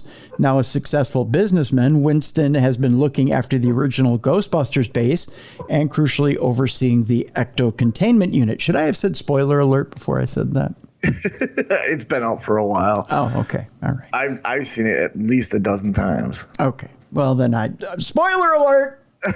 There you go. The forthcoming plot is rumored to continue the narrative arc of the Spengler family introduced in the 2021 film. Carrie Coon, Finn Wolfhard, and McKenna Grace, who portray Callie and her two children, the grandchildren of the original Ghostbuster Egon, will continue to blend the franchise's past with its present.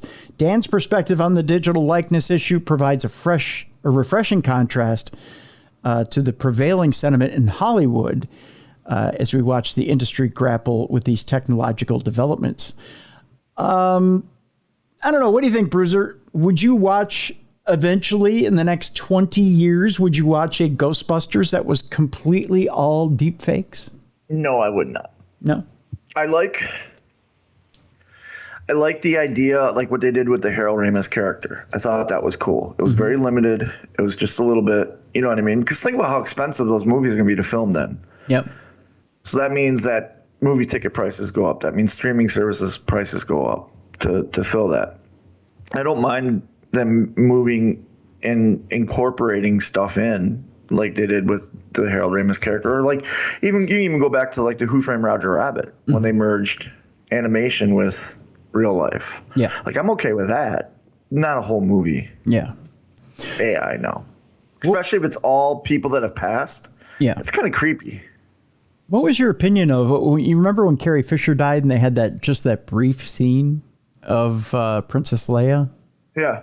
Were you okay? I was okay with that. Yeah, I was too. I didn't think much of it, but I think some people were thought it was a little ghoulish. I didn't. I didn't. I thought it was, because she had filmed scenes for the one movie and then she passed. But I think it's okay. It's paying homage to those people. Yeah. My question is, so he said that he'd sign his rights off for his family to get compensated, but then who chooses if the script is right? You know what I mean? Because actors have to sign off on a script. They send Dan the script. They send his agent gives it to Dan. Dan looks it over, and it's a yes or no. Yeah. Who gets that right then? That's the thing. He would have to designate someone who he thinks has around the same taste as he has. Exactly. To select scripts for him and then choose his likeness to participate in that. And because he's real protective over the Ghostbusters, over the Blues Brothers, over the stuff that he's created. He's real protective over that. Like, you can't just, that's why there's no Blues Brothers movies being made. Yeah. Because he hasn't seen the right thing. Right. That's why it took so long for Afterlife to come around, because the female Ghostbusters I was not a fan of. You know what I mean? And from what I heard, he wasn't either. I hear you. I didn't hate it. What if he's dead and passed away, and someone comes up with, we're going to do a Blues Brothers with John Belushi and Dan Aykroyd? Who signs off on that? You know what I mean? Yeah. Well, no, that's a good. You bring up a very good point. We're at the point now where we could bring back John Belushi for a short time in a movie. And he was originally supposed to star in Ghostbusters. He was there. There was a role written just for him. It was the role Dan Aykroyd plays. That role was written for him. Well, wasn't Slimer supposed to be based on Belushi? It's based on him because when he passed away, they rewrote the script, but they wanted to keep him in it, so that's what Slimer is. And if you watch Slimer doing the eating scene, it's just like Belushi. It's frame for frame, shot for shot, Belushi's scene from Animal House. Yeah. Okay. Well, I would be, if Aykroyd decided to do something Blues Brother-ish with Jim and have a scene where John showed up via AI, would that... See, now who writes off on that? Is that a Blues Brothers call or is that a Belushi call? That's a Belushi call. Jim would have to agree. Right. But if Jim agreed to it... Because Jim has no rights to the Blues Brothers names. It's John's wife and Dan Aykroyd that own the Belushi name. Right. But if his wife... Or the Blues Brothers name. Right. If his wife signs off on it and Jim agrees to it, would you be in on it? Would you want to see it? Is it dead Dan Aykroyd or is it current Dan Aykroyd? If it's current Dan Aykroyd, sure. Oh yeah, then I would. Not if it's Jim and Dan doing the act, and then they do a scene where John comes in, I'm okay with that. But if it's 2 hours of John Belushi AI, I'm not. No, it's not 2 hours of John. It'd be something where, if it's like his ghost coming to sing a song with them. That's exactly what I would do. That. Yes, that I'm okay with. Or something where they end up in a jail cell and you happen to see John. Yeah, I'm okay with that. Yeah. They could throw Carrie Fisher in there for all I care, Yeah. But if it's 2 hours of that, no, I'm not watching that. Yeah. No, it'd have to be a clever cameo, not just, Exactly. Yep. Yeah. That's what I'm talking about. Okay. Well, speaking of ghosts, whether they be AI or real, a ghost of a servant is seen flying on a broomstick over a UK town as she haunts after witchcraft rumors. I know it seems kind of weird, but it's similar to the witches of Warboys. Anne Izzard from Cambridgeshire was accused of causing fits in the 19th century and is now said to fly her broomstick over a town where she escaped. Oh, okay. Yeah, so we have a witch on the loose from the 19th century. Okay. Yeah. A ghost of a farmer's servant is rumored to fly her broomstick over a Cambridgeshire town where she was accused of witchcraft. Alice Samuel, along with her husband and daughter, known as the Witches of Warboys, were executed in 1593. Oh, just that long ago. Oh, okay. After being accused of causing the 9-year-old daughter of Robert Throckmorton, the Squire of Warboys, to suffer from fits. Similarly, Anne Izzard, Eddie Izzard's mother, I believe, was accused of bewitching children and causing them to have fits. But several centuries later, she was able to escape with her life after an attempt was made by villagers to throw her into a pond to see if she would float or sink. I think that one's pretty much answerable. Yeah, that's the old school way of finding a witch. Yeah. Anne is believed to have been born in Offord around 1760 and worked as a servant for a farmer in Great Paxton before getting married, moving to Great Staughton, and having a child. Both Anne and her husband, who had the surname Wright, that's Wright, appear to have been unemployed by 1783, leaving them to apply for parish relief. They were moved back to Great Paxton as local parish officials often wanted to move the burden of providing relief onto other places. The family continued to receive parish relief until 1808, when one of their 6 children got a job working for a farmer. The family became very poor without support from the parish, and it seems that Anne may have begun begging for food, that according to Cambridgeshire Live.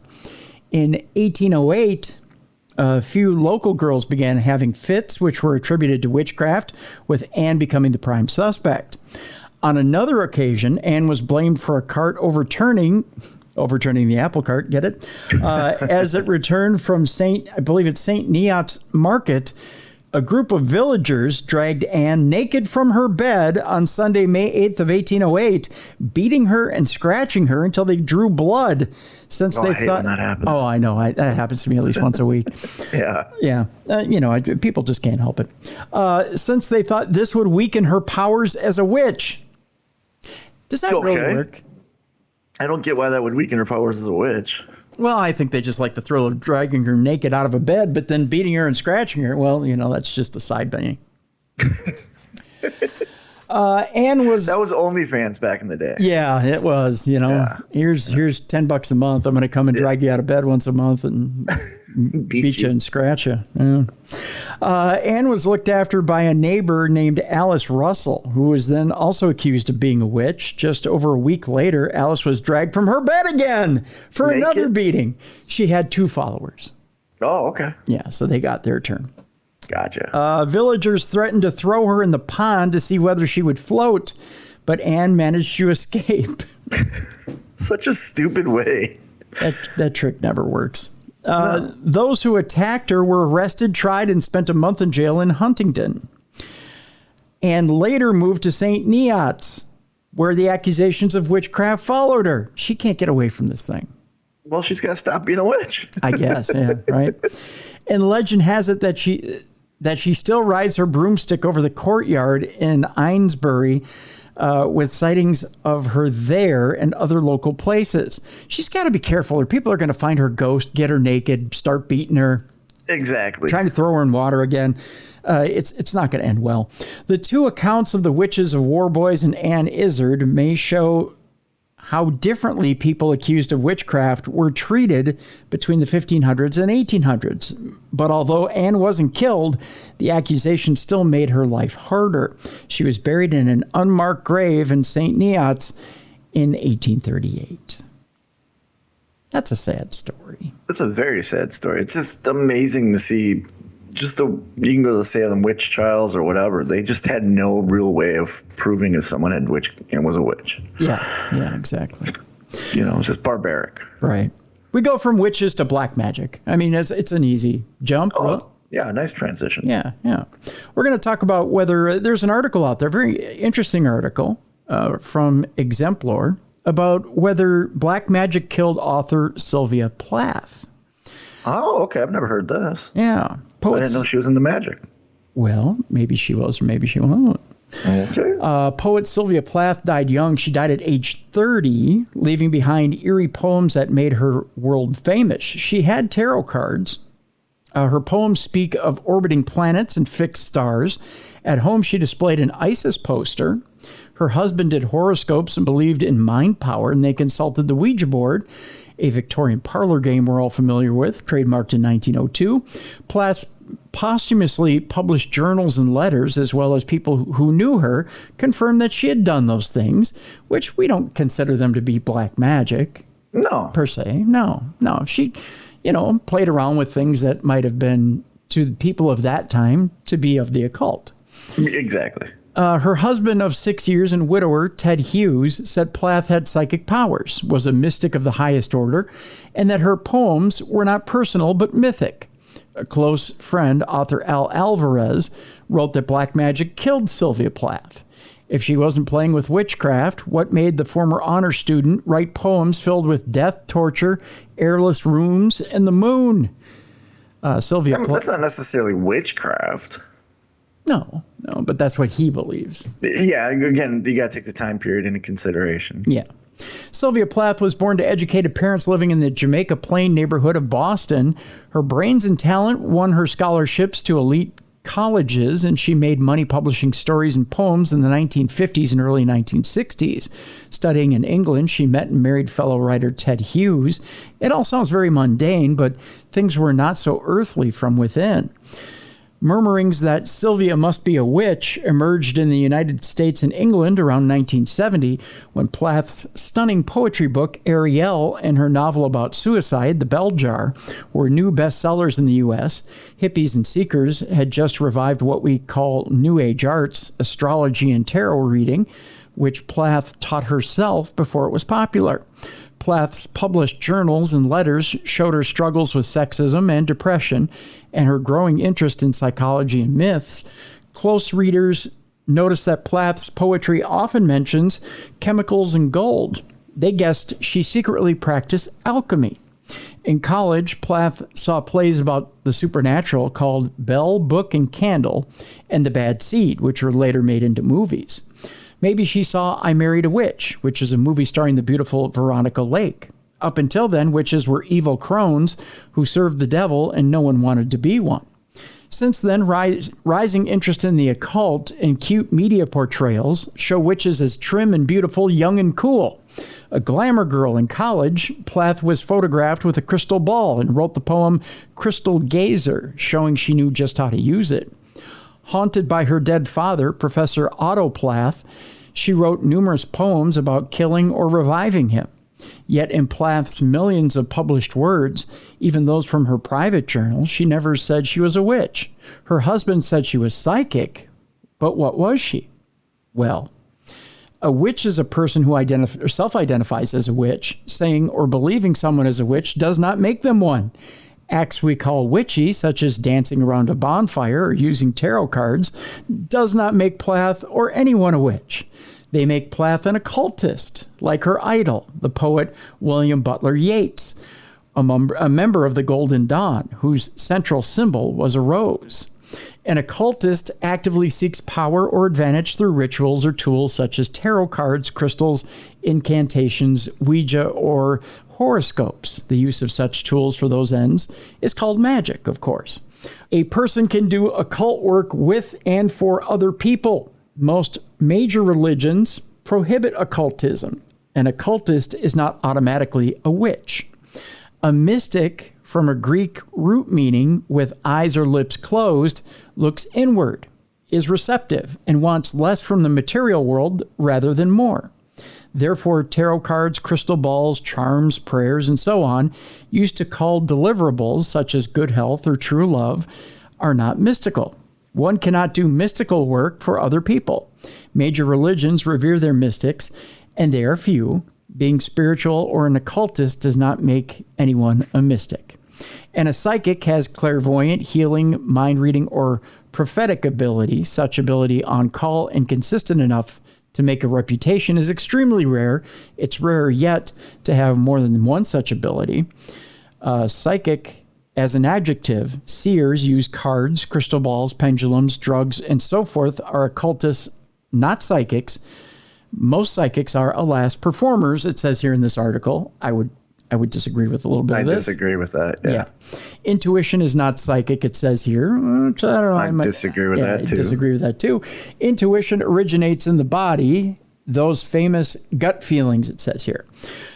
It goes on to say, Plath may have been all of these things, but we may never know if she truly identified as a witch.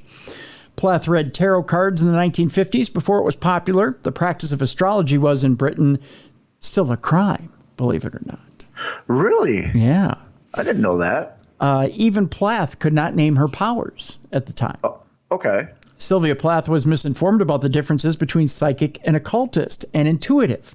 She wrote in a 1956 letter to her mother, Ariella, all my horoscope points to my psychic occult powers, and certainly if I give them play, I should at least, with my growing woman's intuition, be able to join Ted in becoming a practicing astrologist. So that's what she called it. Okay. Plath soon found out that astrology is not intuitive or psychic. It required her to do math. So Ted Hughes remained their house astrologer, while Plath learned to use the Tarot de Marseille deck that Hughes bought for her. Friends say she used the cards more obsessively as her life began a downward spiral. Plath told a friend that one moonlit night she burned her husband's letters dancing around the fire so it might reveal the name of the woman that he was cheating with. And that's one way of finding out. Yeah, exactly. I guess the other is just to go to the hotel room. Yeah. Just hire a private eye. That's right. And she told her friend that it worked. Really? Yeah. Okay. At this point, her grief, depression, and belief in black magic were nearly overwhelming. But fiery incantations, tarot cards, and playing Ouija did not make Plath a witch. They confirm her identity as an occultist, collecting and burning her estranged husband's letters or his stray hairs and nail clippings, something Plath read in The Golden Bow, which is a favorite book of hers. It says there a song by Lana Del Rey, Hope is a Dangerous Thing for a Woman to Have, but I Have It, mentioned Sylvia Plath and refreshed the public's interest in her. She went on crying and shaking her head. I went on to my dinner party and never saw her alive again. I left knowing I had let her down unforgivably. I told myself she was Ted's responsibility and Ted was my friend. But that wasn't the whole story. I wasn't up to her despair, and it scared me. 7 weeks later, she committed suicide. That was a quote from Al Alvarez in 1962. Sylvia Plath dabbled in the occult, it says in this article, mostly because her husband did. No one asks, was Ted Hughes a witch? That suggests that Plath's gender has encouraged the claim that she was a witch. If she was, it didn't ease her anxiety or save her. Really, it does not matter. One thing is certain is that she matters as a great writer. Maybe Plath was a witch, got started, and persists because people still suspect, as in the witch burning days, that black magic is how high-achieving young women got their edge. Poetry fans might be confusing Plath with her poet friend Anne Sexton. It was Sexton who wrote a famous poem calling herself a witch, and it's titled Her Kind. The sort of artistic breakthroughs that Sylvia Plath had in her final months are part of a working writer's experience remarkable, but the result of mastery, not magic. Plath's hard work on the Ariel poems is documented in the many drafts of each poem, all archived at Smith College. So there you go. They don't mention her being depressed at all. Well, they did in the article. Yeah. I mean, they mention it, but they don't really go into that. They don't dwell on it. Right. I don't think it was black magic. I think it was, depression. Yeah, and depression had a lot. I think had a lot to do with it. Yeah. She lived a rough life. Yeah. Let's move on. New beginnings for the paranormal at Bodmin Jail. They have a new attraction there, and they're also appointing a new paranormal manager. Bodmin Jail, of course, is the historic Cornish prison that houses a haunting attraction, and they've announced an exciting new development in their paranormal offerings. Joseph Carter will take over the helm as the new paranormal manager over there, bringing with him an academic background in hauntology. Did you study that in college? No, but I think I'm going to. Yeah, I think I may take classes. I don't know what hauntology is. I don't either, but I'm curious now. Yeah. Where do I sign up? I have no idea. I'm going to look at the community college brochure the next time it comes by the house. Yeah. Definitely. I don't know what hauntology is. I want to be a hauntologist. Yes. Also, yes. I can become paranormal manager then. Yeah, you could, of anything. Anything you want. Yeah. Also, a vision to re-energize and reimagine the spine-chilling spectacles of Bodmin Jail. Nestled in the Cornish countryside, the eerie Bodmin Jail has fascinated those with a penchant for the paranormal. Originally established in 1779, not 1979. That would have been my ninth grade, or not ninth grade, my fourth grade class. Originally established in 1779 as a repository for murderers and petty criminals, the site earned a chilling reputation as a brutal penal institution. When I say penal institution, I don't mean this. I don't mean that, Bruiser. I giggle every time I hear that word, though. I know, it's quite funny. Where punishment, often death, was meted out for crimes as trivial as cattle theft. You heard me right. Today, the disused jail has transformed into a luxury hotel and hauntingly captivating tourist attraction. That's right, you can spend the night at Bodmin Jail. According to the Bodmin Jail's attraction official website, Joseph expressed his passion for the role, ensuring that all paranormal investigations would be guided by honesty, integrity, and curiosity. That was Kurt Angle's 3 eyes, I believe, right? They sure were. Yeah. The newly appointed manager aims to harmonize spiritual and academic approaches by bringing a rich body of research into the ghostly inhabitants of the jail. With his hauntology degree. Yeah, with the hauntology degree, of course. I'm trying to get to the point where we have the new... Oh, here we go, the new attraction. Exciting developments await Bodmin Jail's paranormal enthusiasts in the coming months. In September, the launch of the newest event, Haunted at Bodmin Jail, will invite guests to discover the site's dark heritage and engage with traditional spiritualist methods to encounter the specters of the historical building, encouraging visitors to explore unseen parts of the site and spend time alone in the dark. Well, you want to do that if you're at Bodmin Jail.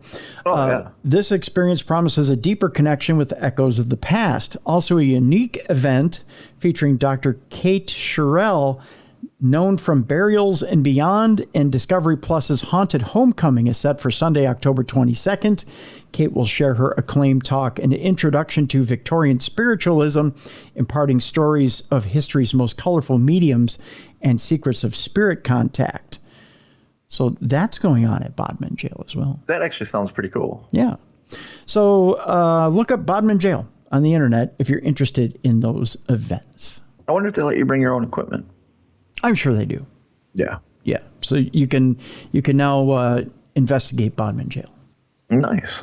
And they have a new director over there as well. Who's a hauntologist. And a hauntologist, yes. There's a hauntologist over there. Study to be a hauntologist before you go over. Yes. Don't just walk in willy-nilly. Get your hauntology degree. Yeah, exactly. You have to. And then compare it to the new hauntologist who's over there. Yeah. Which do you think is a lesser degree, a hauntologist or a communications major? Communications major. Yeah, there's a lot of them there. Yeah, sure. I mean, all you got to do is drink a lot at Arizona State University and you can be a hauntologist. I mean, you know. Just saying. I got to bring this thing back. There we go. We missed you. The Winchester Mystery House. Do you want to, should we save this for next week? Talk about the Winchester Mystery House next week? Okay. Yeah, I'm not a fan of the Winchester Mystery House, which is funny. No. I like the design and stuff, and I love the lore behind her. Mm-hmm. But it's not on my bucket list of 2C. Really? It's on mine. Yeah. Is it? Yeah, I would love to. I was on with Nikki Ray on her show, on her podcast last week.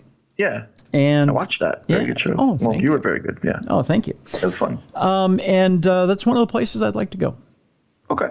Yeah, I'd like to see it. I think for the weather more than anything, especially in the middle of winter. But yeah, Winchester Mystery House. I'd love to go out and see that. We're a little behind in this news, but for people who are fans of My House is Haunted, Series 3 has been confirmed. So awesome. Yeah. So very cool. The third season of Help My House is Haunted has been renewed on Discovery Plus. They did that in the middle of July, so we're a little behind in announcing that. But You will now see Jane Harris, Barry Guy, and Ian Lawman back for another season.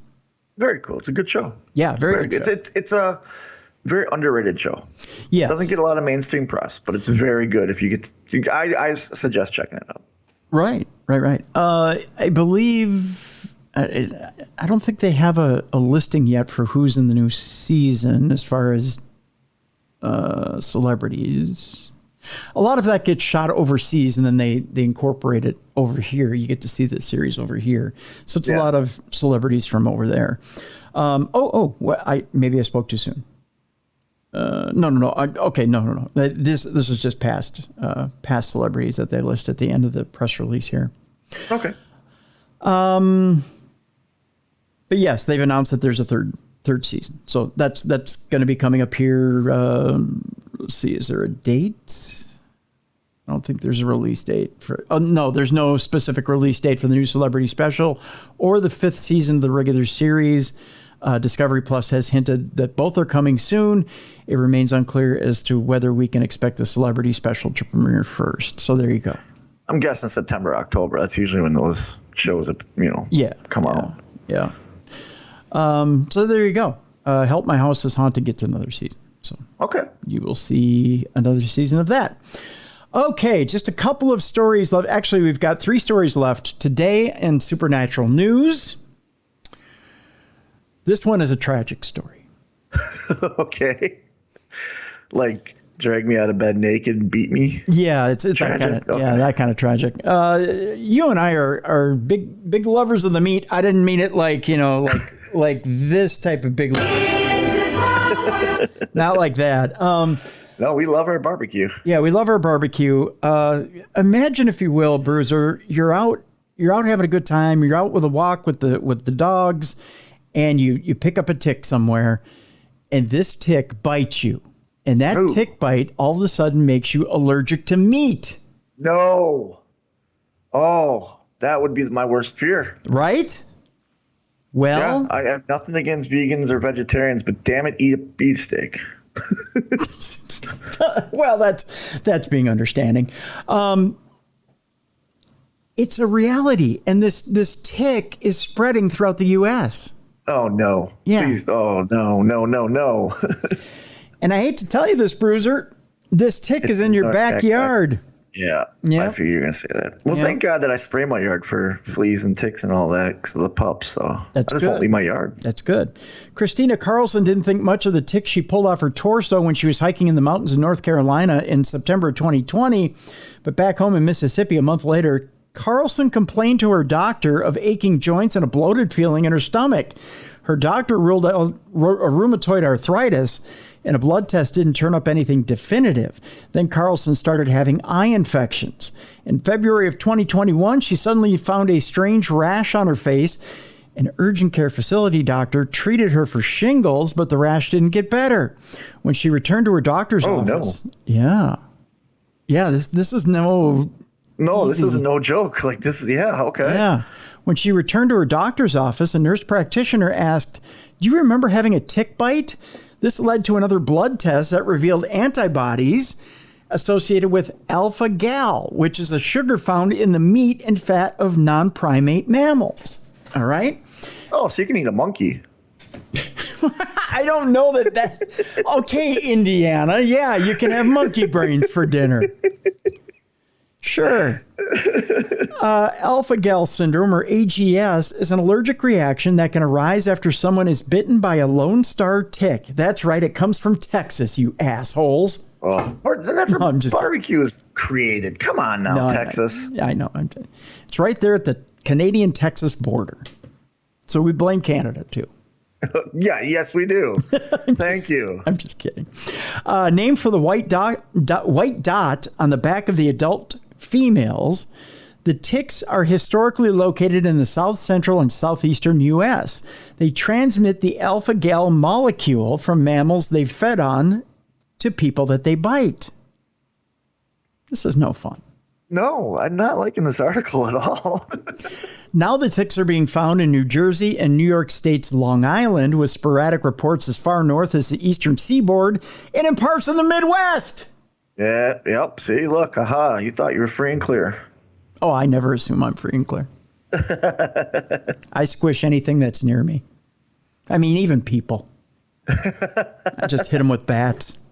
Nobody's safe around me. The spread is prompting researchers to consider the potential long-term complications of AGS and to further verify the cause of the allergy using genetically modified meat. I need your opinion on genetically modified meat. Okay. Because the other day, I'm sitting and I'm watching the news. The one thing that grossed me out, grosser than gross, they said, okay, we figured out how to take the DNA strand from a chicken and make more chicken. So it's just genetically I'm not even saying it right. Genetically modified chicken. So it's just chicken, but it's not chicken, but it's chicken. So eventually we'll be able to make chicken out of not chicken. So it's not chicken. But technically, I already do that. Like the Impossible Burger is hamburger that's not hamburger. But is it? It's like soy or something like that, isn't it? I thought Impossible Burger was plant. Yeah, it's plant-based. Right. But this chicken is chicken.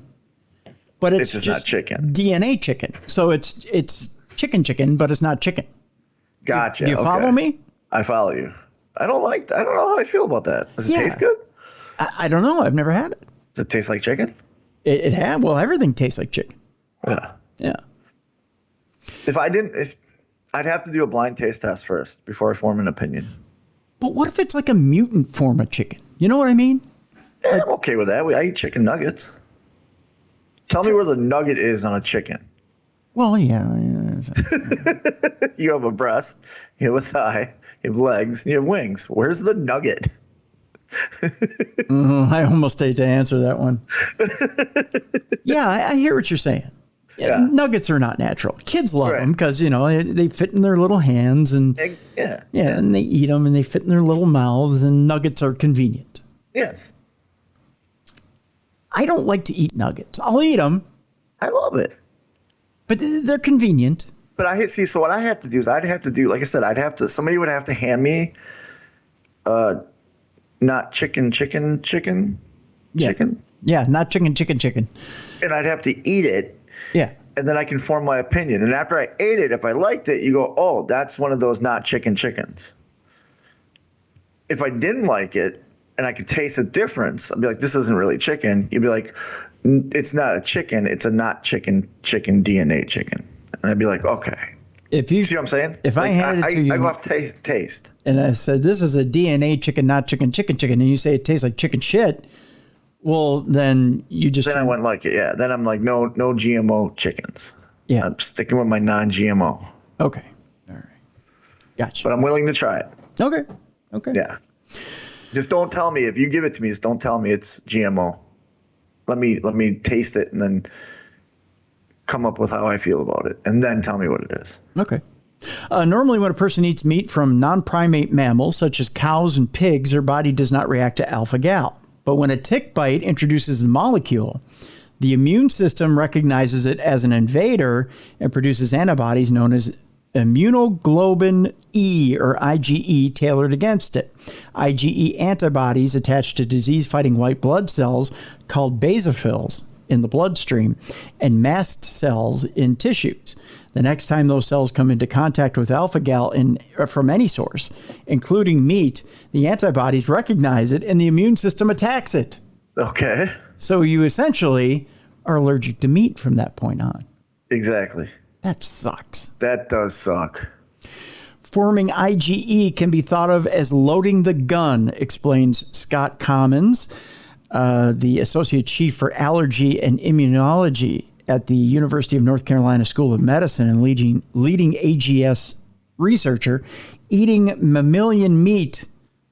That's my new nickname, mammalian meat. Subsequently pulls a trigger on this deal. Okay. Mammalian meat. Okay. Mammalian meat. So basically it's this. They say to me, so how many inches are you? And I say mammalian meat. And they go, And I say, no, mammalian meat. I'm a mammalian. That's right.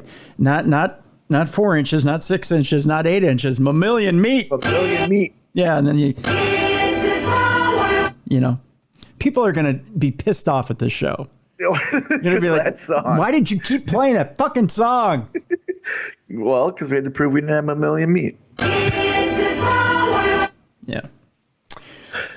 Anywho. So yeah, that's the tick deal. I won't go on anymore about this tick. It's pissing me off and making me sad. Me too. I hope to God. Is there a cure or no? They didn't say anything about a cure. Let's see. Is there a cure for the... Because there's not really a cure for allergies, is there? Like, if you're allergic to milk, you're allergic to milk. I'm just looking ahead here. We're going to call it the GDT, that goddamn tick. For short. It says there is currently no treatment or antidote for AGS itself. Yeah, screw that tick. Epinephrine is the first-line treatment for anaphylaxis and some other allergic reactions. If you go on the allergic reaction, yeah. Right. No, screw that tick. They can be managed with medications, including antihistamines and corticosteroids. People with the condition have to try their best to avoid any triggering foods. Eliminating mammalian meat. You don't want to eliminate this mammalian meat, if you know what I'm saying, girl. Okay. And other products typically allows the symptoms to clear. So you have to get all mammalian meat out of your system, if you know what I mean. Carlson went on to say, I cut all the hooved animal products out, and the rash, the infection, the joint pain, and the inflammation all went away. Screw that. I like hooved animals. That's right. If it has a hoof, I'm eating it. That's right. Get in my belly. Yeah. I haven't met a hooved animal I haven't eaten. A horse? I've eaten horse. Yeah, really? In Japan. Tastes fantastic. Love it. Raw. You're going to get a lot of emails. Hey, I was in Japan. Oh, that's true. It's a delicacy in Japan. When in Japan, I guess, do like the Japanese. One consolation for Carlson and most of the 34,000 other Americans diagnosed with AGS, 34,000 people. Jeez, those poor people. Is that the meat sensitivity does not appear to be permanent and often resolves in 4 to 5 years. 4 to 5 years. 4 to 5 years without meat? Screw without that. Barbecue. Yeah, I'm just going to have an epinephrine pen. I'm going to have an EpiPen right by my side, and I'm just going to go and eat all I can. Why 4 to 5 years, you may ask? That's because the immune system cells that create the IgE response are immature B cells called plasmablasts. These cells, according to Commons, do not seem to convert to long-term immune memory cells that remain on the lookout during a person's entire life. The way immune memory cells triggered by certain vaccines watch for invaders for decades. 4 to 5 years. Yeah. Screw that. Screw those ticks. GD ticks. Although, GDT. I don't know if I want to read this next. I should read this next paragraph. Okay. People who spend a lot of time outdoors, such as park rangers and land surveyors, might get repeated tick bites, however. These patients seem to develop long-lived memory cells. For them, unfortunately, the alpha gel allergy probably is permanent. That's it. I'm never going camping again. That's right. Screw it. Who needs to be outdoors all the time? Yeah, I can stay inside my air conditioning with my puppies. That's right. The only thing worse than a meat allergy? Yeah. Cat people. Now my cat's sitting right there looking at us. That's right. Sorry, Bruiser. I got to ask you, what's the most outrageous thing you've ever done for Bruiser?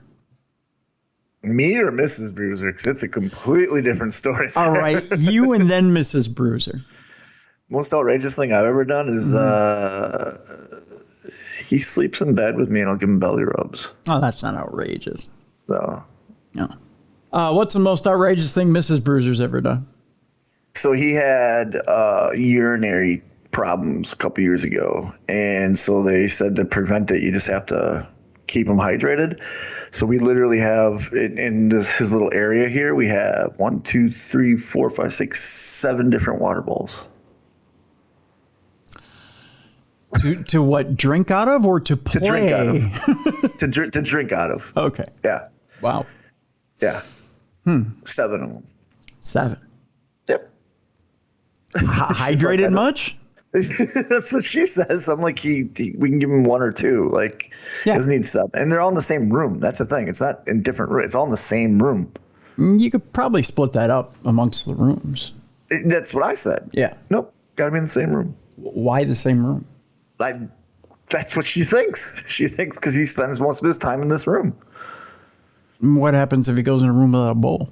I'm not even bringing that up because then I'll have 7 bowls in that room too. Oh, shit. All right, I won't even bring it up. Your wife was probably an ancient Egyptian. I believe it. Just saying. The headline here, Bruiser, reads, Ancient Egyptians shaved off their eyebrows when their cats died. So a lot of pro wrestling jokes, huh? Yes, yeah, a lot of ribs. That's the common rib in pro wrestling is shave off the eyebrows. That's right. I don't even know how to go about this. Well, perusing Herodotus's captivating histories, which explore the cultures of the ancient world, you may come across a curious mourning ritual. And that, I'm not talking about every morning. I'm talking about mourning as in you're grieving. You're sad, yeah. Yeah.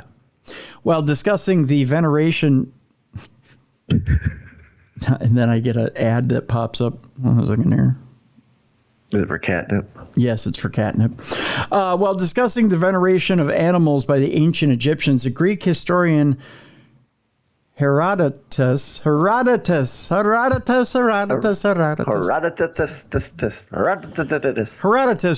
song, just kidding, claimed that when a cat died, all members of that household would shave off their eyebrows as a visible sign of respect and grief. They also looked really surprised around the house. So you can be walking along and say, oh, sorry for your loss. Sorry for your loss. Guess what? What? Fluffy died. Was that a shock to you? No, why? Well, you look really surprised. Why are the eyebrows like that? I don't get the eyebrows. I don't either. Shave your head. You know, if a loved one gets cancer, you shave your head to show unity, you know? Right. Bruiser, not shaving my eyebrows, dude. I love you, but I ain't doing it. What's the matter? You look spooked. The cat died. That's why, because cats always look spooked. That's why you do the eyebrows. That's why you shave your eyebrows? Yeah, because cats always look spooked. So they're like, oh, well, since my cat always looked this way. Like this. It's a joke between Bruiser and I. You guys can't see it. But this wasn't a sign that Egyptians really like their pets. Here's the rationale. Okay. Within their worldview, animals were seen as sacred, playing an important role in day-to-day life and religious worship. Many were associated with particular gods with whom they shared characteristics. Cats were particularly popular. Even the English word cat is derived from the North African term kata. Okay. From statues to tomb paintings, cats were depicted with a plethora of objects which bear witness to their perceived protective and sacred qualities.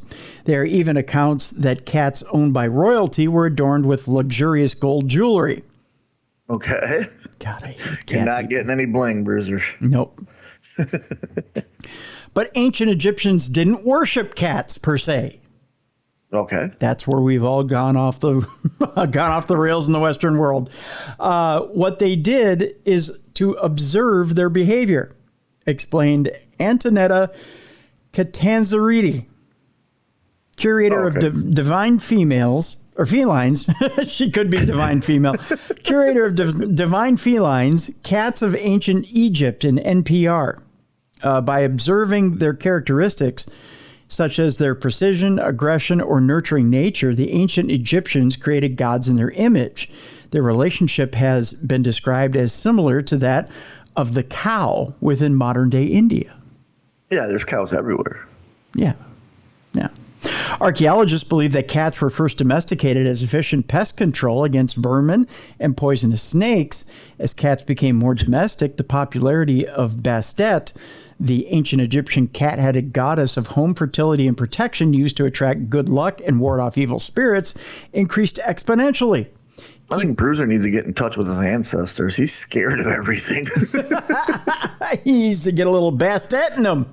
We had a salamander getting here the other day, and you would have thought, it was the devil himself. He just took off running. Really? Yeah, he was terrified. Talia's all like, I'm going to eat this thing. Bruiser's like, screw that. I'm out of here. Keeping cats as pets was imbued with the same qualities. Bastet soon inspired the so-called cult of the cat, centered around Bubastis. Okay. Ancient Egyptians loved cats so much that they would mummify and bury them in elaborate rituals.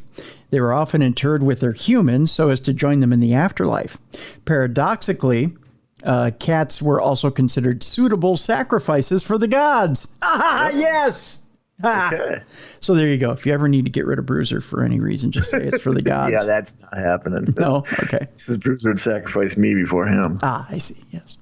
7 bowls of water. I have to remind you. Oh, yes. 7 bowls of water. Yes. Lucky if I get fed. You're lucky if you get dinner every night. Exactly. These customs spurred a thriving economy whereby millions of cat mummies were created by breeding and embalming cats to creative votive offerings. National Museum's Liverpool reported that in 1890, over 180,000 mummified cats were shipped over to Liverpool. Jeez. Yeah, the shipping costs alone were staggering. No, they had Amazon Prime. They're good. Yeah, they're good.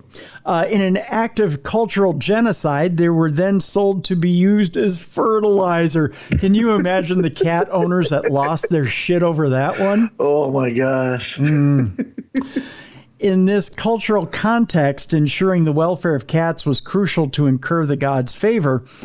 If a house catches fire, what happens to the cats is quite extraordinary, wrote Herodotus. The Egyptians do not bother to try to put the fire out, but position themselves at intervals around the house and look out for the cats. Considering the prevailing cultural norms, this sounds like Mrs. Bruiser's people. Yeah. Considering the prevailing cultural norms, shaving off eyebrows after the death of a revered household cat was an appropriate expression of respect necessary to ensure Bastet's continued protection. I'm going to tell her about this when we're done, see if she's willing to do it. Well, let her know that, when it's Bruiser's time, off go the eyebrows. Exactly. Yep. So there you go. That's the story. Love you, Bruiser. Not doing any of that. If there's a fire, I will grab you and we will run out of the house. Yeah. I'm not going to stand between him and the fire. No. Yeah. Not pulling a Bam Bam Bigelow on that deal. Well, I will, because I'll pull him out of the fire. Oh, pull him out of the fire. He's safe. Yeah. But I'm not going to stand there while the house is burning, make sure he's okay. I'm just going to grab him first and then get out of the house and then make sure we're both okay. And finally today on Supernatural News, this guy did something rather unusual, so therefore he qualifies as Bruiser's new drinking buddy. Okay. I like unusual drinking buddies. Speaking of Japan, and I drank a lot in Japan. We go to Japan, where a Japanese man suctioned 11 cans to his head to break a new world record. Well, good for him. He's going to be fun at the party. We figure if he can hold on to 11 cans with his head, he can drink with Bruiser. Can we shotgun the beers off his head? Yes, that's exactly. As a matter of fact, here's the picture of him. Oh, your video's frozen, so I can't see. Oh, it is? Yeah. Oh, no. Can you see it now? No, your video's frozen. My video's frozen? Yeah, I can hear you, but I just see a still shot of you. Can you see me now? Nope. No? Nope. Oh, for the love of Pete. But I believe you, there's a can on the guy's head. Hold on a second here. I'll do it this way. Here, take a... and get oh, gosh. There you go. Wow. Good for that guy. Good for that guy. There is your new drinking buddy right there. Yeah. I'll hang out with this guy. Yeah, look at him. I love how they made it all the beer cans gold. Yeah. So then that way, he looks like what does he look like? He looks like he looks like Hellboy, actually. Does he? Like a golden Hellboy. Yeah, a little bit. A Japanese man put his unusual skill to the test and reclaimed the Guinness World Record for most drink cans placed on the head using air suction. Oh, okay. Yeah, 31-year-old I believe it's Shinichi Kano. How unusual that his last name is Kano. I'm just going to call him, Shunichi. Shinut. It's Shunichi. That's what it is. Shunichi Kano. Initially, you're going to call him what? I'm going to call him Shinny. How about Shinny? Shinny? Okay. Initially broke the record in 2009 when he managed to suction 9 drink cans to his head, and his record was later broken by Jamie Canhead Keaton, your old drinking buddy, who replicated the feat with 10 cans. Okay. Old Toucan fell behind rather early in the bidding. Kano was like, oh, can't have this. Yeah, can't have that. I can do 11. Yeah. Kano reclaimed the record by upping the ante to 11 cans. You're just eventually going to run out of space on your face. Space in your face. That sounds like a rap lyric. Space in your face. That's our new rap album. Yeah, Space in Your Face. It's brought to you by Chuck D and Public Enemy. Space in your face. He said the trick to increasing his can total was to learn to create air suction on his temples. Oh, so he thought this through. Yeah. He said, you make a wrinkle on your skin, then place a can there, push the can firmly towards your head and ease your wrinkle. This reduces the air pressure between the can and the skin, and the can should stick like a suction cup. He's giving away trade secrets. He's going to lose his record. Oh, he'll figure out where 12 goes.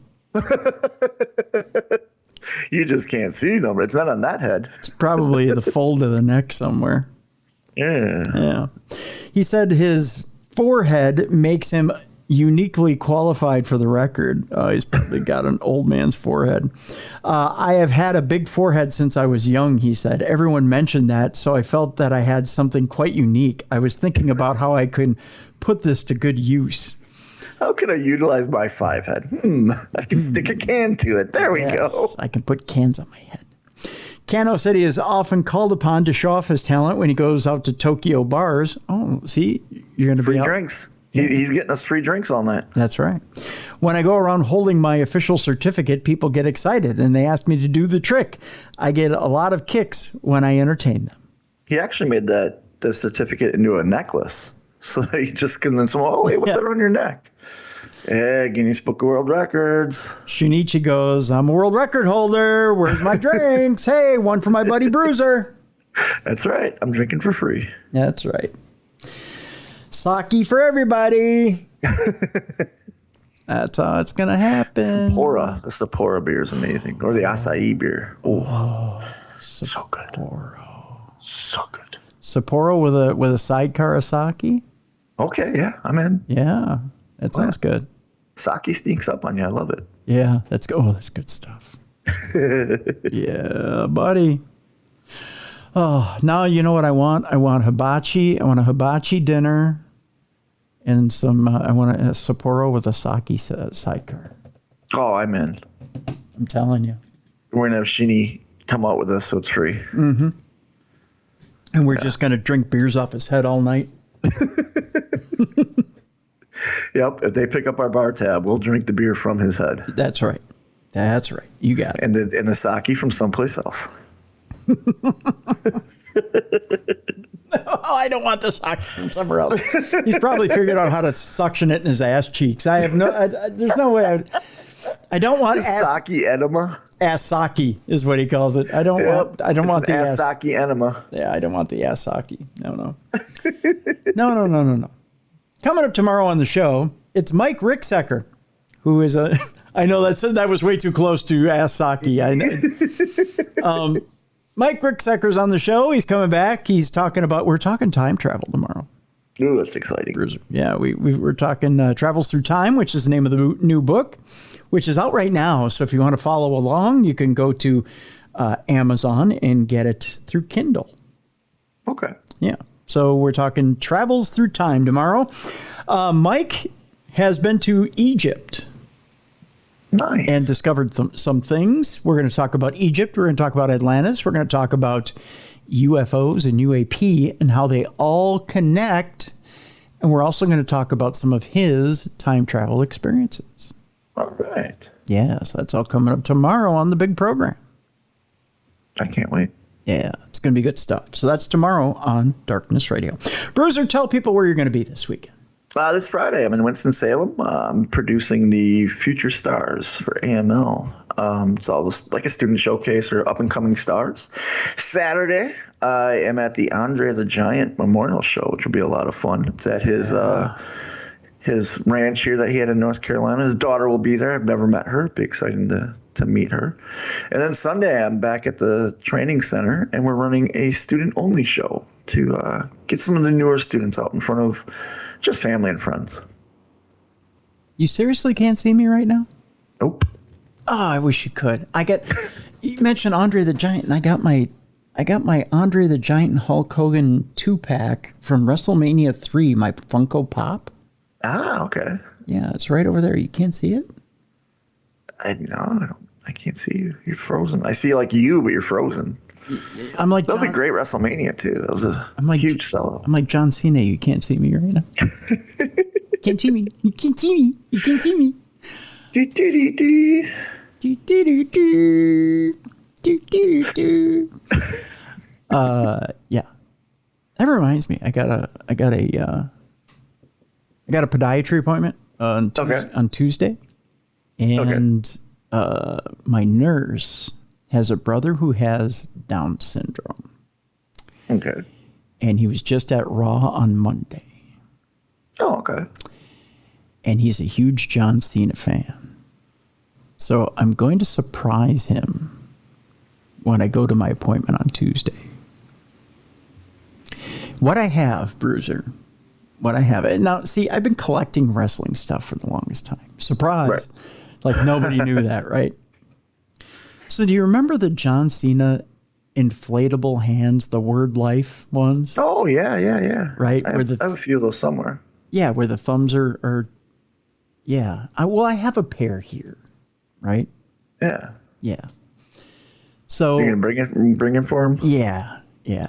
Because did you know that they redid those into the RVD thumbs? Did they? Yeah, if you look, they're similarly constructed. They're just painted different. Really? Yeah.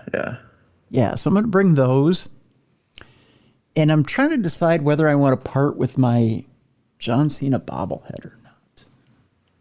I think he'll get more of a kick out of the hands. Yeah. So yeah. I'll bring the hands. I'll bring the hands.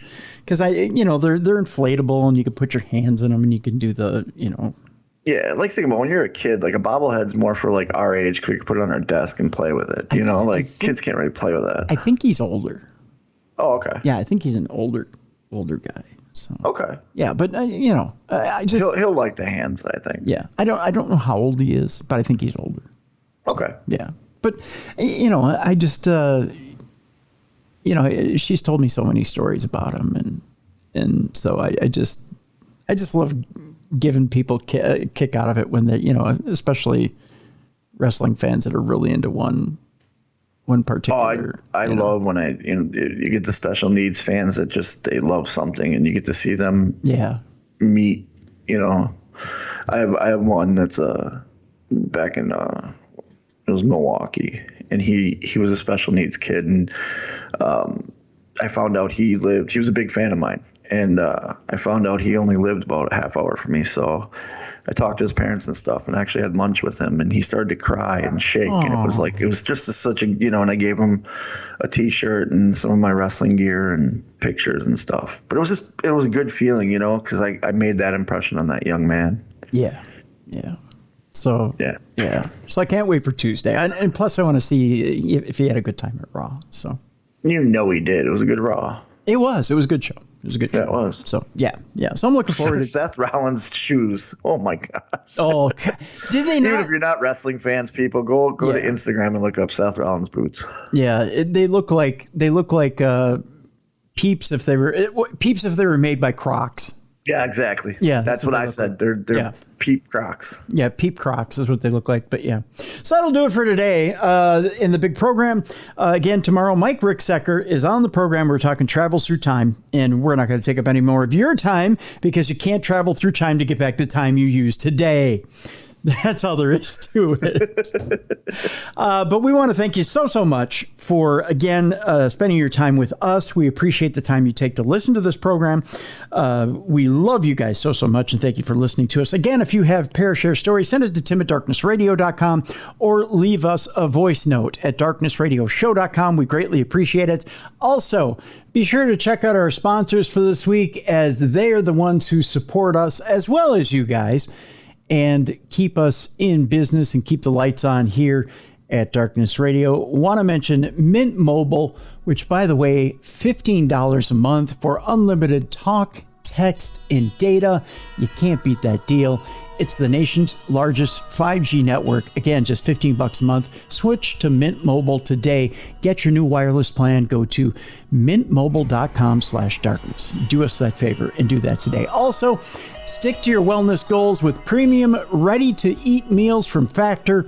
Head to factormeals.com/darkness50. Use the code darkness50 at checkout to get 50% off your order right now.